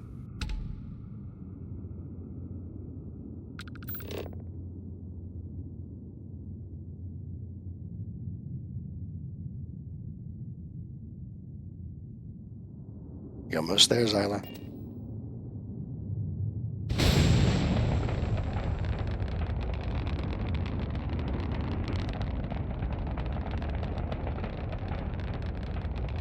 Oh, sorry. I just saw the one question here in the chat. On the subject of ships doing their thing, on the initialization of the game, in the first few hours of a game, are we going to see more empty ships as the simulation gets chugging? Yes, I think so. If we're looking at under the hood for the simulation, we generate a seed for your universe. So every universe is separate. I don't know if we're going to kind of build into that because seeding in their system for random stuff is kind of wonky, but every universe is unique. Where they spawn the ships at the start, what they're doing, the levels of stuff on each of the stations, which has a huge impact on everything as you're progressing. So the amount of products already produced before the game started, the amount of resources they have in stock, and this basically is a chain reaction when everything starts. As ships are spawned, they're immediately putting a signal in saying, I need a job. And as the factions complete their stuff, in between that, they're also just working like the simulation is active. So yeah, all this stuff's happening. At some point, you're going to probably run into a situation where every ship is actively doing something as enough time has passed. Because it's a lot of the, we're not fast traveling them right now, generally. Ooh, I saw that crash in the Vigilance. Where you're going to have a situation where they're all doing stuff. They're traveling through the network by design. It kind of acts as a sort of bottleneck. Will we ever have a situation where just ships are jumping? Maybe. We'll see. Maybe we'll have it where the AI says it's like 20 hops away. It's just easier for me to jump. And that can play nice, like Sindari and I were talking yesterday about, how do you get real fuel more integrated in this? Well, first off, we put our helium depots back in, our helium stations, and then have it where the ships, when they're jumping between the network, need helium-3 to actually do that. And when they're out of it, they trek to the nearest helium station and buy a bunch of helium-3. Why is this beneficial for the player? Well, if you get to the economy, that's a great way to make money because everybody's going to always need helium-3 because every single ship in the entire network needs it. And so if you're running helium-3 stations, it's a constant trickle of profits coming in. If you're running the ability to harvest helium-3, it's a constant trickle of money coming in at all times. So it's identifying these sort of things about, when you start to, if you're going the economy route, where's the avenue for you to make money off of this based on how the whole thing is set up? Helium-3, always needed. Raw resources like ores, always needed. Foodstuffs from the farms, always needed. They're not going to make you a fortune, but it's a constant trickle. You'll always make a profit. It'll just be over time a slow amount. Whereas like if you're doing capital ship weapons, you're going to need a monstrous amount of resources to make them, but then you're selling them at like 1 million credits a pop. So you make a lot more, but you need all the infrastructure to build them. Or you need to spend the money to go and actually get those resources to keep it operational. Since you're already involved with the Vanguard, I don't have. And then you also need to make sure that when the commander's talking, he's blocking the pathfinding of an NPC so they can't walk. That's not StarSim. It appears he certainly picked the right person for the job. So, now that you're part of the team, allow me to introduce you to your new home. This is the operations center of the UC Vigilance. SysDev's nerve center, dedicated to destruction. So actually, it's funny you mentioned that. So you said actually a test on that And again, I think my previous game was broke because when I went through a gate while a check was going on, from then on I started having a security ship follow me like a lost puppy everywhere. So that shows you, and I think we talked about this on the Discord, when we're doing that, we're just basically having the security ship escort you. And then that inherently causes the ship to go to where you are. Now, they did expand all this stuff out. When you are following a ship and it decides to jump to somewhere else, then any ship that's escorting you will also jump and follow where you're going. Or if you land somewhere, they have it coded where then any escort ships will then find landing places and land as well. If you take off, they will go and they'll take off. All that's coded in. That was all in Starfield from day one. And it just isn't very utilized in here. That's kind of, when we're looking at the stages of StarSim, stage 1 was take all this space stuff that Bethesda built and just, it's not in the game, and give it a purpose. All of it. Then, when we're comfortable, that part is good. The simulation's working. All these cool features are working great. Again, going back to stuff that's unique with Starfield. Zero-G combat inside of a ship, like that one ship that keeps having the thing turning on and off. Awesome when I run into that ship, the Deimos transport. Nothing like that I've seen in any other space sim ever. That's more like playing Halo. So like, these are the things that we need to get, like space sim fans coming on here that might not have bought Starfield are able now to see all this really cool stuff on top of the space sim things that they enjoy. When we're comfortable at that stage, now it's build out the space sim, and that's going to be a many years project because they never end. X4 is 8 years old, Elite Dangerous is like 14 years old, Star Citizen is still crowdfunding 16 years later, No Man's Sky is 12 years old. You don't need sequels, you just keep building. There's always something awesome to add to space. That's what I wanted to hear. Anyway, it's time to hand you over to Lieutenant Toft. She'll brief you about the details. Wonder if you could hook SysDef Vanguard Rangers into your moving fleets as intercept missions. Get out of here. They're there. Good luck. Vanguard and Rangers will run separate patrols right now, and they'll actually move between both territories, whereas the military patrols are locked. So it's just kind of recognizing them don't have a lot of time, and engaging them in missions and stuff. While you're working undercover, it's imperative that you gather as much evidence as possible. I just want to make sure when we're doing this that we don't do you bring it to me. the ones that the player can pull. Yeah. Understood? We could do those, like Crimson Fleet and like Spacer Boards would, have you attack these fleets because they keep messing up their operations and I things. want data slates, computer downloads, handwritten notes. Hell, I'll take anything if it'll get those bastards thrown into the brig. What I want to make sure when we're doing all these missions is make sure that the missions are fun. Like, skirmish you had with them on Vectera, I guess some subset of players enjoy escort missions. Most don't. They're just seen what I've seen. tedious Why I'm pushing when you're doing those missions. So like we have that option to not do those missions at all. That's all we're asking. Because it was not fun in X3 when you had an escort mission where you're sitting there just kind of floating around a ship Has authorized a credit disbursement as it gets its way to the last place. And they would kind of spruce them up by having ships jump in around it and attack. Then the problem was, if you weren't perfectly positioned in space to protect that ship, it got destroyed every single time. Then you were even more frustrated because you spent the last 15 minutes escorting the ship to only fail the mission because of where it decided to fly off and engage stuff. It had no chance of winning whatsoever. So those kind of missions I don't see us ever even remotely touching because they're just not fun. But missions like that, absolutely. You would basically get them by just docking at like a pirate outpost, and then you'd have mission board right built in like mining conglomerate.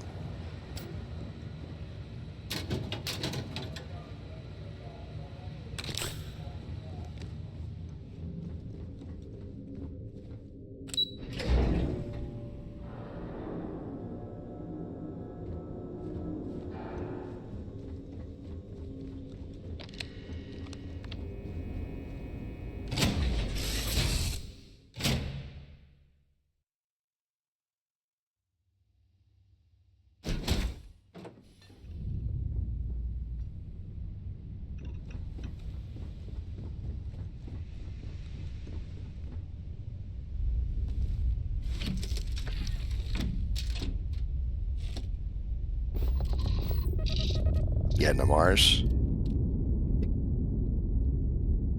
you go. Oops. Everything converges at Mars. What happened? Accidentally stood up. Ah.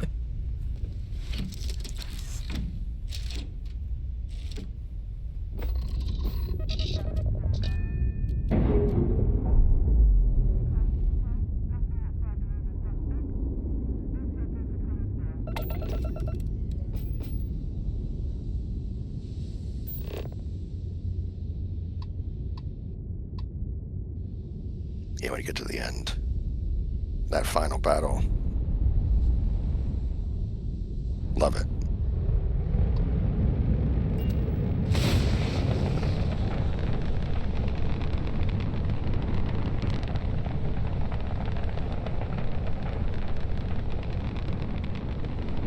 See, I like this too. Like they were sitting there saying you need to go over to Mars and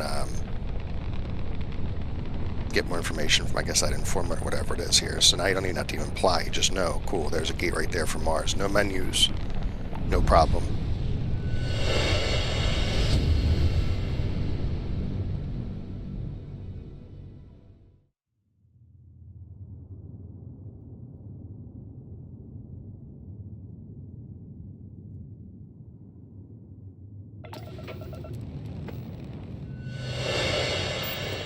Oh. Have a ship beside me. Why'd you do that?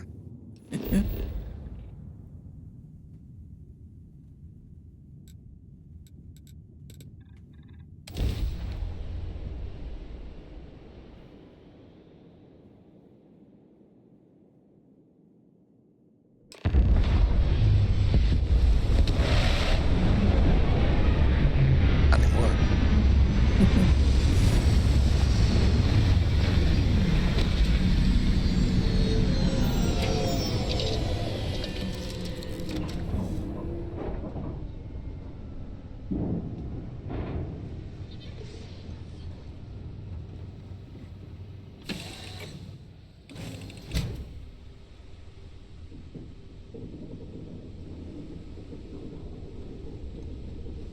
Just noticed in the keywords you have on the stream here, you have quaternion instead of quarter onion, which is funny because that's where the name came from.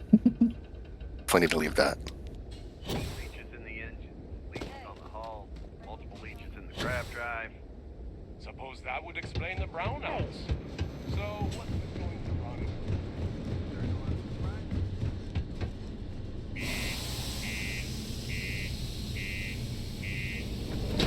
Interesting, it's a tag you can use for. I guess you can just put in whatever you want for the tags. It's funny because that's what it came from. The whole backstory of Quarter Onion. Mike's attempts at understanding quaternions and Euler angles and just not happening. 69 hours without incident. Well, it's gonna be something happening soon.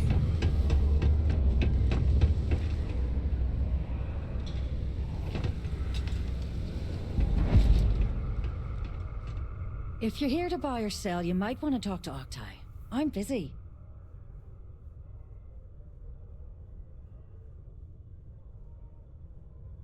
And by sensitive, I'm guessing you mean something you don't want UC security sticking their noses into. I can probably help you with that. What have you got for me? Aurora, huh? Nice. A little too hot to handle, though. What else you got?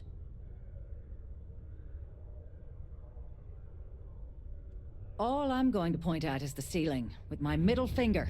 Get that stuff out of here before UC security catches on. Of course, if there's a finder's fee you're offering, I might, well, bend the rules a little bit. You know, it's funny. Suddenly, I do remember someone who might be. This is the kind of stuff we need to get in here more. If you want to play as a shady There's a buddy type. of mine who runs with the Crimson Fleet. Goes by the name Adler. Coming through the gates that I control with my military, you pay us You a can toll. find him killing the rest of his brain cells at the Broken Spear. You want us to not take your stuff with your freighter coming through It's been here? a pleasure doing business. Maybe give us some of the stuff that's in your freight. Or might, you know, something might happen to your freighter when you come through my territory and stuff. And I think it's that the gate network makes it so that you have those bottlenecks. You can find that place where some trade routes are going through, and you decide to build your infrastructure in that spot, Unless you're here to serve me another now you drink, have control and turn build a around few and orbital walk weapons away. platforms by the gates, have some patrols in there, and then we could have mechanisms where, like, you have your own security ships going through there, and you're scanning ships, and then they're demanding credits. And then ships will respond to it through the AI of either paying the credits or they will think we go can through and help you attack with the this. security ships and stuff If you've like got that. a whole shipment of this stuff, you're going to need to move it fast. But you're going to have to do something for us first. Right down to business, and no small talk. I like it. Now listen up, because I'm not going to repeat myself. I need you to deal with a miner who's racked up a bunch of debt. He probably spent it all on booze, not that I blame him. Either way, I want that money back. Perfect. His name's Carl Fielding. I think you'll find him wandering around the Deimos miners' quarters. Don't worry, you can't miss him. Just look for the most miserable-looking guy in the entire place.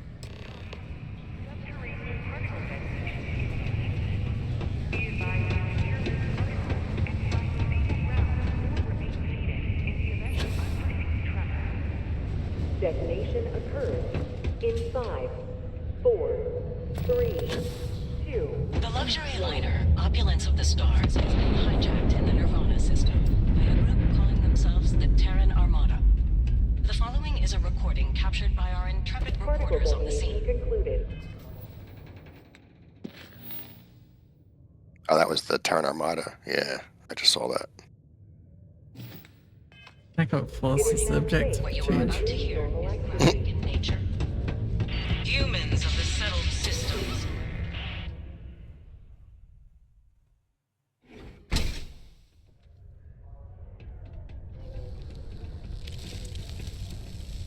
Something I can help you with?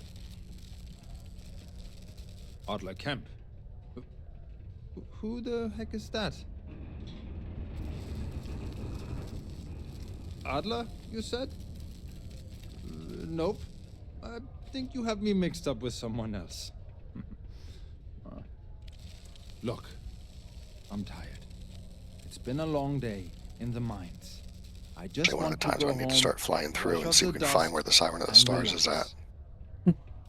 This has been We have cruise docks basically set at quote-unquote tourist attractions where the planets are actually nice, or like Paradiso and stuff. And then the Siren of the Stars Mark II, because the first one's obviously part of this, one of the Take it easy storylines, there. is Let me think actively about that moving person between you those, mentioned. moving tourists and stuff. Adler? Was So it? flavor, mostly. Oh, But wait. does show that if You you wanted to mean also that run a business in Adler? the future that is a Yeah, cruise, sorry. you could I thought you were talking buy about someone else. cruise ships and then go through and I told actually him I'd pay up next week run when a Deimos cruise cuts our next business and profit stuff, which share. makes you a good amount of money. I'll I could see even a situation, include for you instance, where we personally. set like Sound good? Yeah? attractiveness for certain network orbits. If you build your cruise docks there, and then you're moving between those, you make more money. Like if you're bringing them to a gas giant, I mean, haven't got a there's nowhere to single land. You're gonna just kill all your tourists and stuff. Okay? You can't squeeze blood from a stone. You know? Right?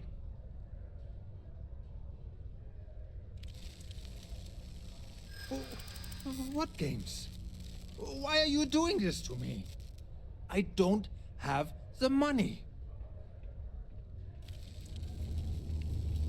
Sure. I guess I could ask for a 7-day shift. I don't know. Maybe we can work something out. Please, tell Adler I'm sorry for trying to wiggle out of the debt. I didn't have much of a choice.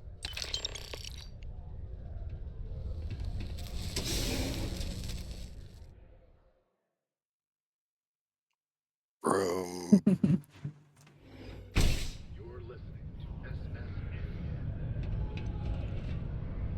The luxury liner, Opulence of the Stars, has been hijacked in the Nirvana system by a group calling themselves the Terran Armada. The following is a recording captured by our intrepid reporters on the scene.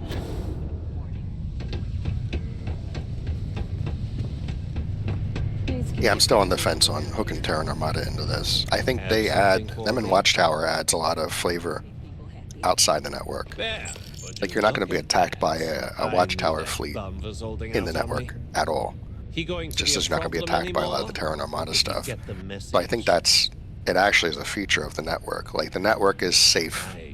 Nice. Kind of. You're kind of a natural at this. Especially if you're in Leaning on settled deadbeats systems. comes Like, there's easy to you. patrols flying around keeping those areas safe.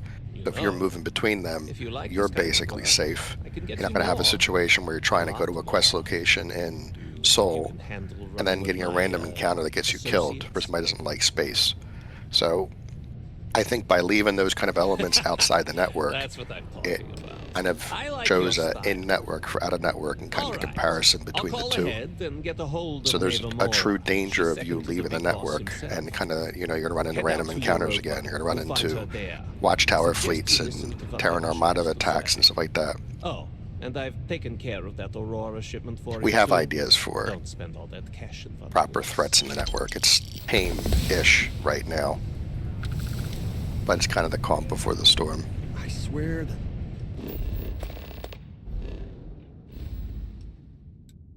Warning klaxons.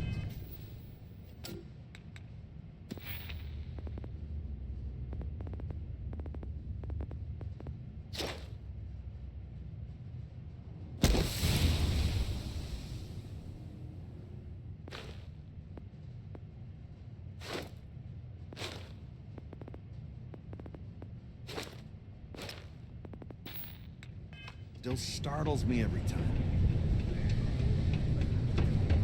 Do your part to keep Sidonia.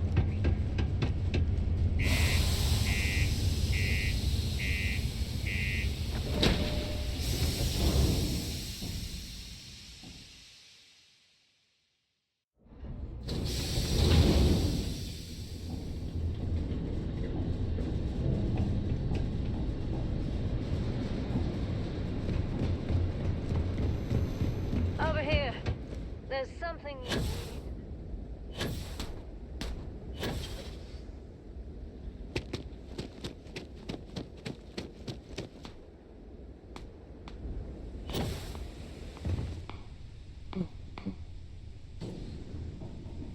I don't think so. I think the shooting you're hearing is like they're fixing a ship.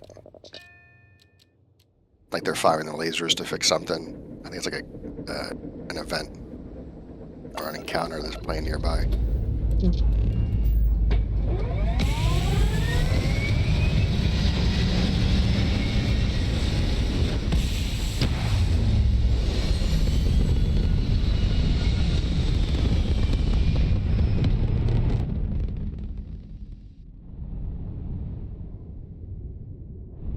Oh, the ship's on me again.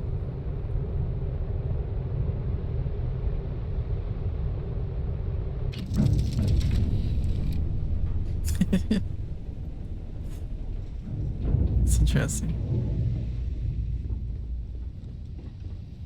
Where do I actually need to go? Oh, Europa. Yeah, that's perfect. So when they actually put the directions in there and you didn't have a ship melded into yours. Thanks, engine. Oh, there we go.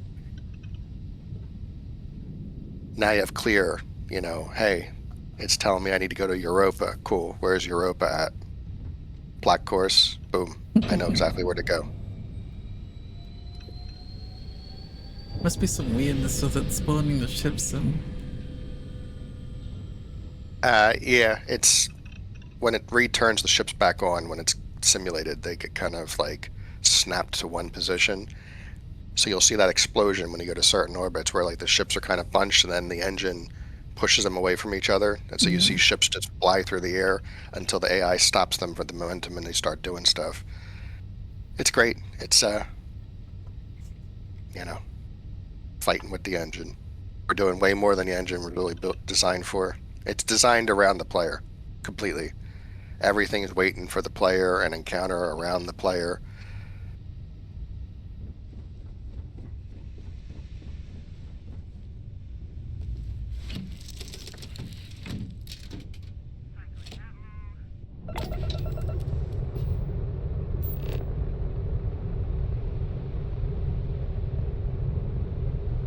Which is eyeball the route.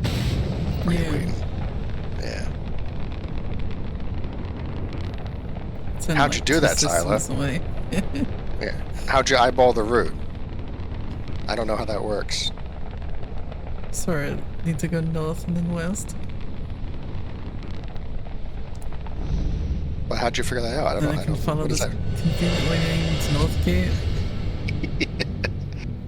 Look at that. That made a big difference. Huge difference having them in there.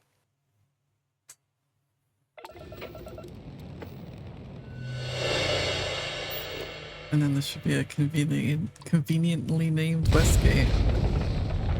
It is convenient. It even has the name of the place that the quest told you to go to.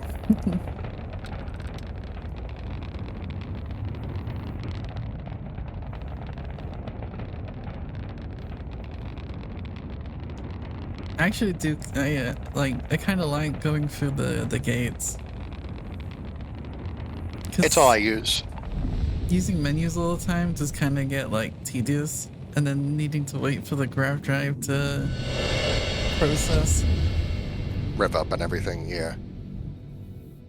Whereas you And can then for just see where you need to go, keep following the route. It's a bit more like, or it's a bit different.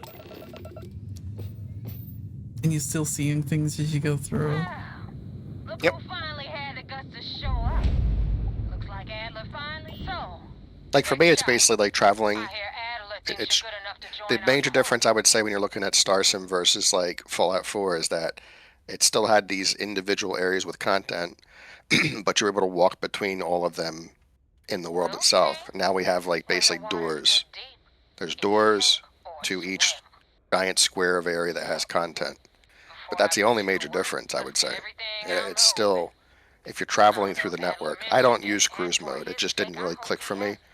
Like this, I'm seeing all the stuff around me. I'm not depending on a random encounter for something in between. Now, cruise mode definitely has a purpose, I would say, in terms of how StarSim and cruise mode complements, right? So now that you can easily see system borders, you can now go through and sort of system hop. Sarah does this all the time.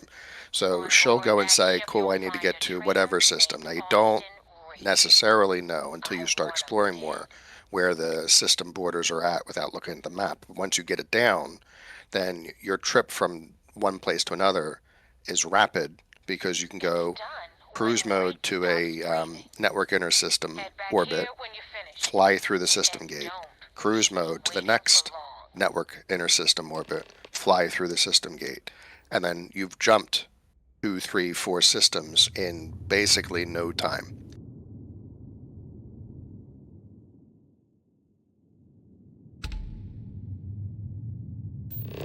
So, interestingly enough, with the whole revenge encounter is that it was kind of wonky when it would actually fire off after the Crimson Fleet storyline ends, because we had to go through and actually hook all in-game content into the network.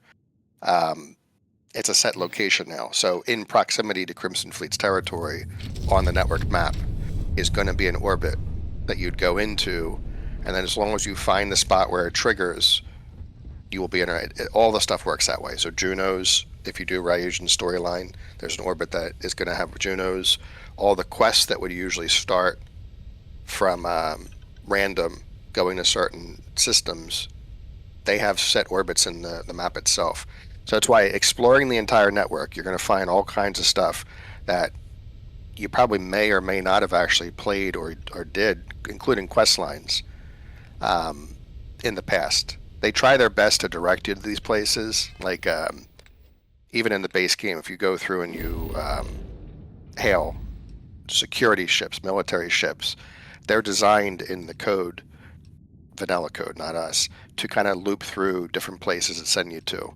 And so it would send you to like Operation Starseed. That it was like, we heard rumors there's a place of cloning, or they send you to the what's the place?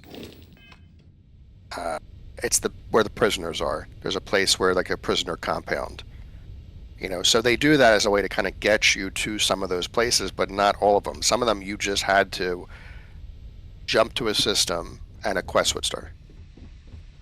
Sorry, what were we saying, Zyla? I don't want to cut you off. Talking to myself, trying to figure out where this is.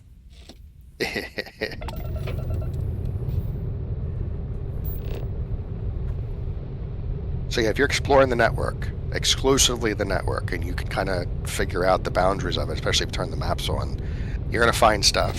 Many of them, it's going to be Bethesda's content. That's it. Ixal. Yep.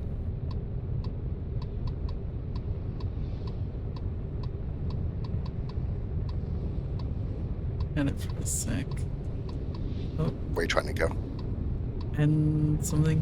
There we go.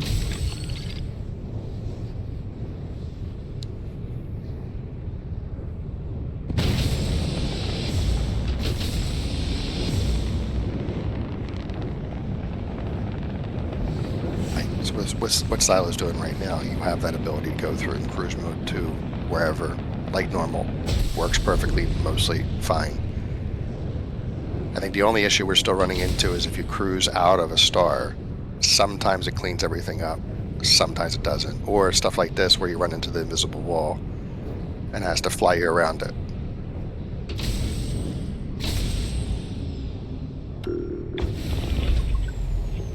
Bruh.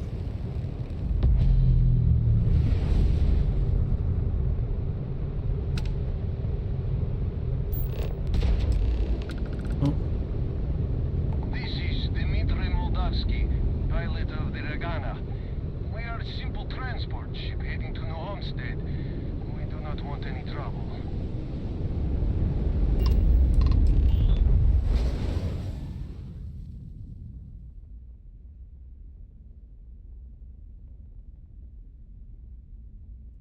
All right. And what are your intentions with these crewmen?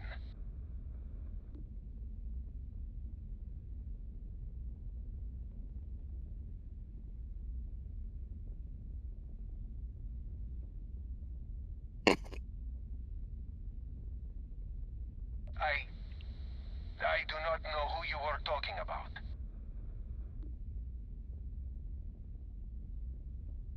That is Devil's choice.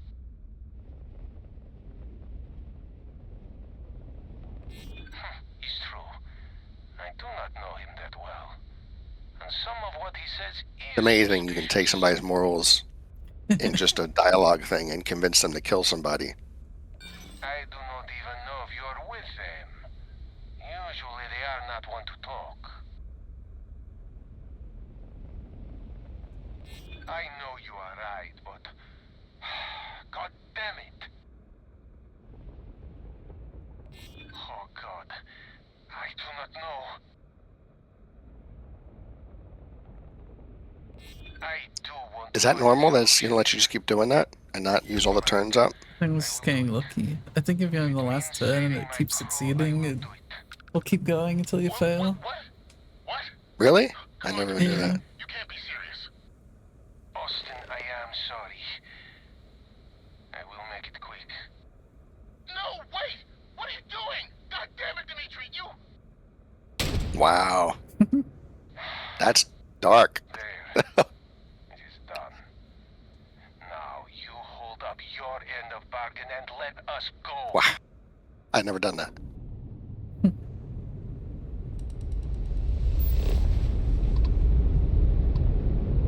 I love the planetary rings. They're so good. Oops.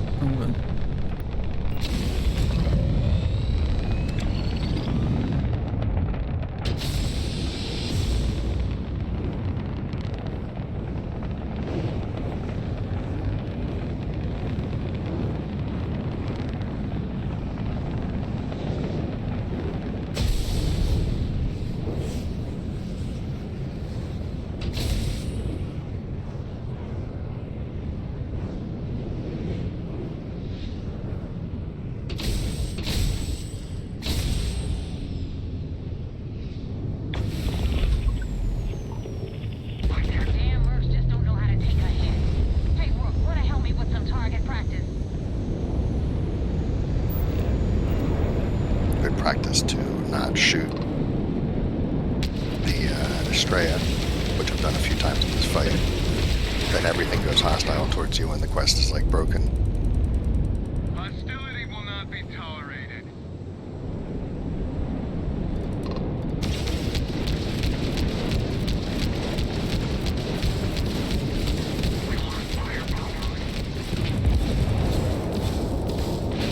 derelicts system? Oh, she's there. I'll go after the other one that she's not attacking. Well, it's funny too because local security just jumped in and That's they're kinda attacking funny. as well. I love when that happens, like totally by accident. Oh, I'm gonna need to be careful not to... Yes. That's where things get really hairy in the fights.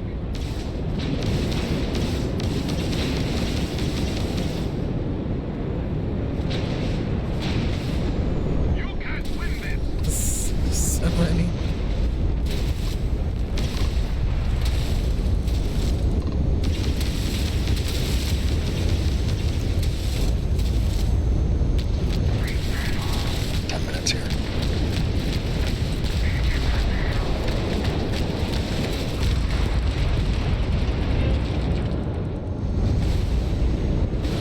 It's just one more.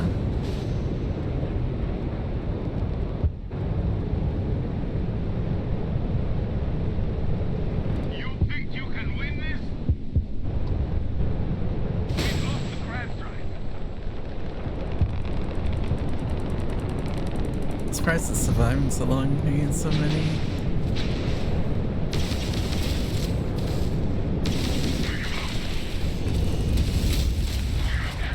Stiletto is a...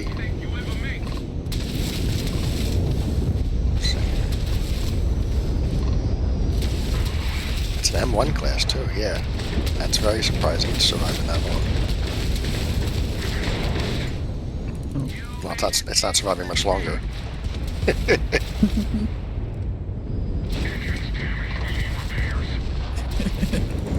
It's so dead.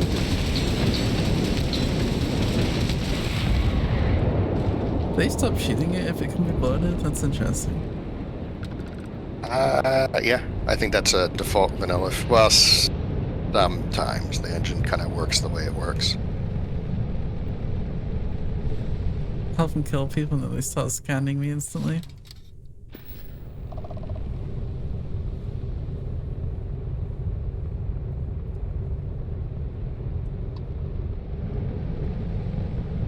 Thanks for the help with the Cliptic.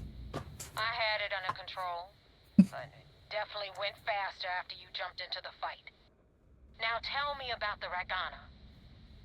Give me some good news, then we can go celebrate.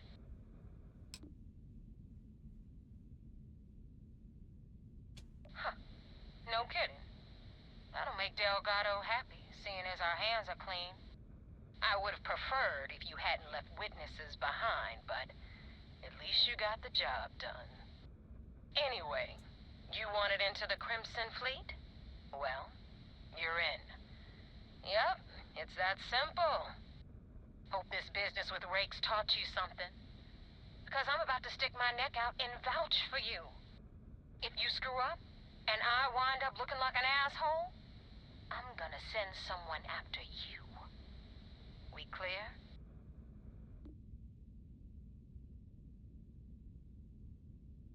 Be careful what you wish for. You screw up bad enough, and I just might. And now that you know the deal, it's time to see what you signed up for. I'm gonna upload the coordinates for our headquarters in the Crick system. Spacers call it the key, the fleet calls it home. Head out there as soon as you can. Don't keep me waiting long.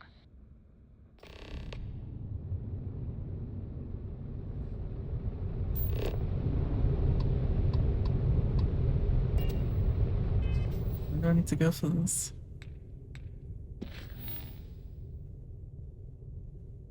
Oh, I need to go back to the vigilance. Yes. And it never tells me why. Hey there. Oh, it's still on. How you doing? pause.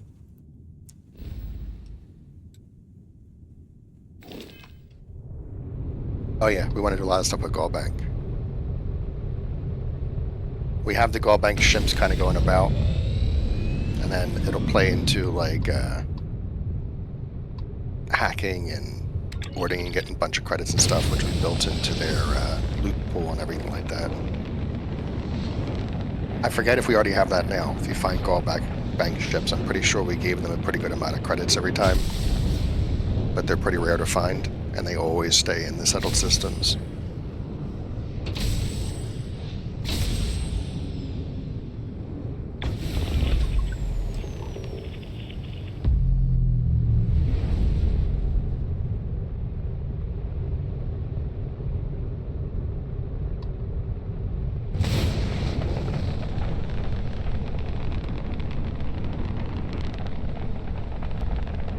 Welcome back, Agent.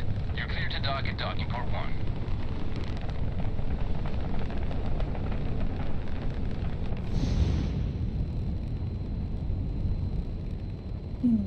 Suppose can finish this, pop the quest up, and then. Let's save it up for the day. Yep. It's good to see everything working now. All the 109 fixes are looking pretty good. Much smoother. Yeah. Commander Ikonde wants to see you. Follow me. I had a friend. I hope I'll be able to see him next That's time. it, really. A pirate just sees every ship as a flying loot pinata. And it's a lot of just basically recognizing what places and what ships are going to give you a lot more money. Like Gallbank should be, okay, if I can get on there, Hey. I'm going to make a whole bunch of money just by default when they're moving credits between places and stuff like that.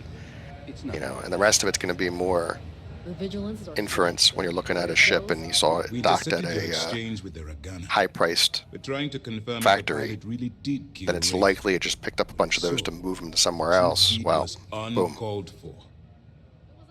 Take it over, and then you can sell them yourself. Stars, what system was that? Cheyenne Fen? Pretty much. It got so bad I had to dust off. I understand certain liberties must be taken to maintain your cover, but your core morality has to remain intact. If you let your role strip that away, you become one of them. You're of no use to me. Understood?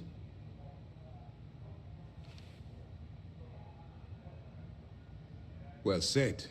Let's hope the next time your actions match the integrity of your words. Now I want to make this crystal clear. You do what you can to stay in the fleet, but there's an ethical line we cannot cross. Do something like this again, and you're out. Permanently. But for now, we will continue with the briefing. Were you at least able to join the fleet?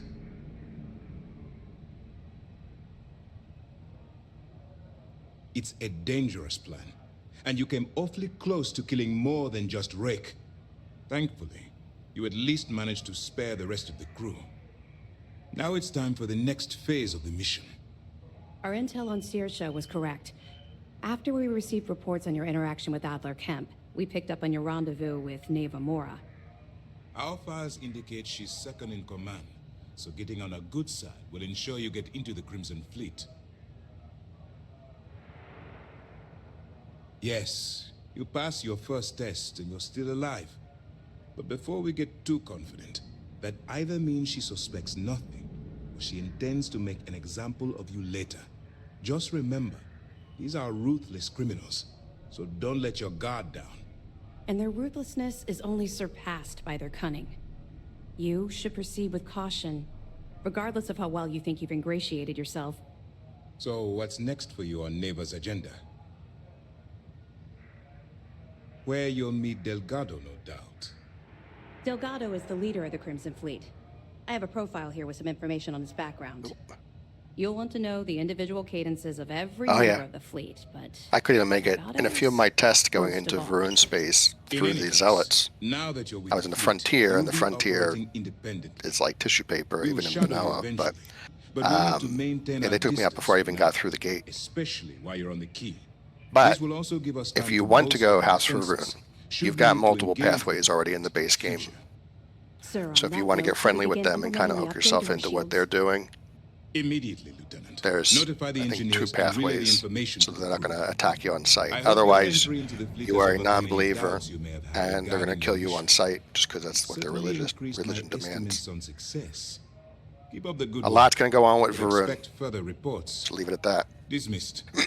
Over time, they're going to be used quite a bit. It's kind of funny that they talk about like keeping morality and stuff, but in real life they probably wouldn't care too much. I agree. Burrell is saying this guy in his lectures takes someone that he has never met and attempts to make them a spy. What does he expect? It wouldn't be my plan of action for doing what they're doing here. This makes no sense. You would think they would just get somebody from Aegis, their own spy agency, and send them in, somebody who they trust and is likely going to stick to being on UC's side, not, in many cases, the person who was just thrown in jail, who's likely to continue joining the people who are going to be supporting his piracy. So, like, I can see where there's some complaints about the storyline. Doesn't quite make sense in some parts. It kind of makes sense if, like, you already are a criminal, but, like, just letting them be, like, free reign is kind of weird. You would expect them to send someone with them, or... Well, what they imply that they're like spying on everything you're doing anyway. That's why the vigilance moves. But I mean, I guess you could sit there and say, hey, look, if you did something really bad and got thrown in jail and you're going to be in there for years, like you're pardoning the person. But if it's just I got stolen and I got slapped on the wrist and thrown in jail for 5 days, that's not a good target. It's the lifer. It's like, hey, you do this for us, and we'll let you go. You know, it reminds me of the Escape movies from Carpenter, right? Escape from New York and Escape from LA. It's like, here's somebody who's about to be executed, and you go, hey, we know all about your history, about being in the military and stuff, and we have this super important mission we're going to send you on, and if you do it, then you're not going to be executed, kind of thing. That makes more sense than, you know, the person who just stole like a pack of cigarettes. Like that.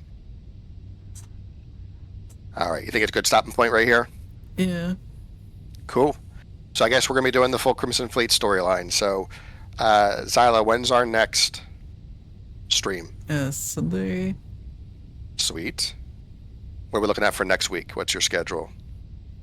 Probably similar. I'd have to see what, like, if anything's, like, planned already during the week.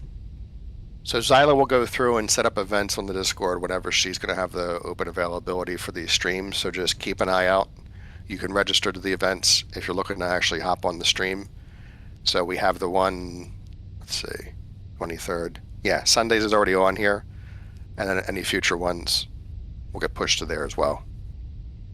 Otherwise, yeah, we're making some progress here. I'm very happy about 1.09. Working good. I might try and make it like Tuesdays, Thursdays, and Sundays. Tuesday, Thursday, Sunday. That works for me. Should be available for most of them. I'm here every day, so whatever works. All right. I guess let's end it, Zyla. Thanks for showing up for the stream. Thanks, everybody. And I think we're in a good state for the build, so we're going to probably start pivoting into some of the bugs that came up here we can knock out pretty quickly. And then we're going to work on the dynamic shipbuilding or balancing. We need that in quick so all the parts work. Once we get that finished, I think we're at a point right now we're going to move straight forward into kind of newer features that fit Beyond Space's theme. And you have the helm, which is our autopilot mechanism that we're going to launch separate. So a lot of that stuff is kind of in development. We just need to get this to a state where folks are happy with where it's at. And then we'll have kind of parallel development happening at once. So yeah, it's lots going on. Hopefully we have a lot more stuff coming out over the next month or two. But very happy where this is at right now. I think a lot of folks are finding this much, much more digestible when they're navigating now. And that's what we needed. So keep the feedback. All feedback is good. I don't care what the feedback is. Throw it at us. Use the bot that's on our server. Everything's being looked at. Everything we're going to try to incorporate if it makes sense what we're doing. No feedback is bad. No bugs are bad. Oh, for sure. Yeah, the patch was needed. It went to Space Sim, and I can get it. I fully get it with how Starfield's expressed. That doesn't work for everybody. No problems. So I think now we have kind of a little bit of everything. You pick what fits the way you want it. And we'll probably be doing that with a lot of other features as well. just keep tweaking them so that it can work for everybody. You pick the mode you want. Cool. All right. Thank you, everybody, and we will see everybody on Sunday, and I'll obviously be talking on Discord. But thank you. Bye. Bye. The void is yours. Doctor, lawyer.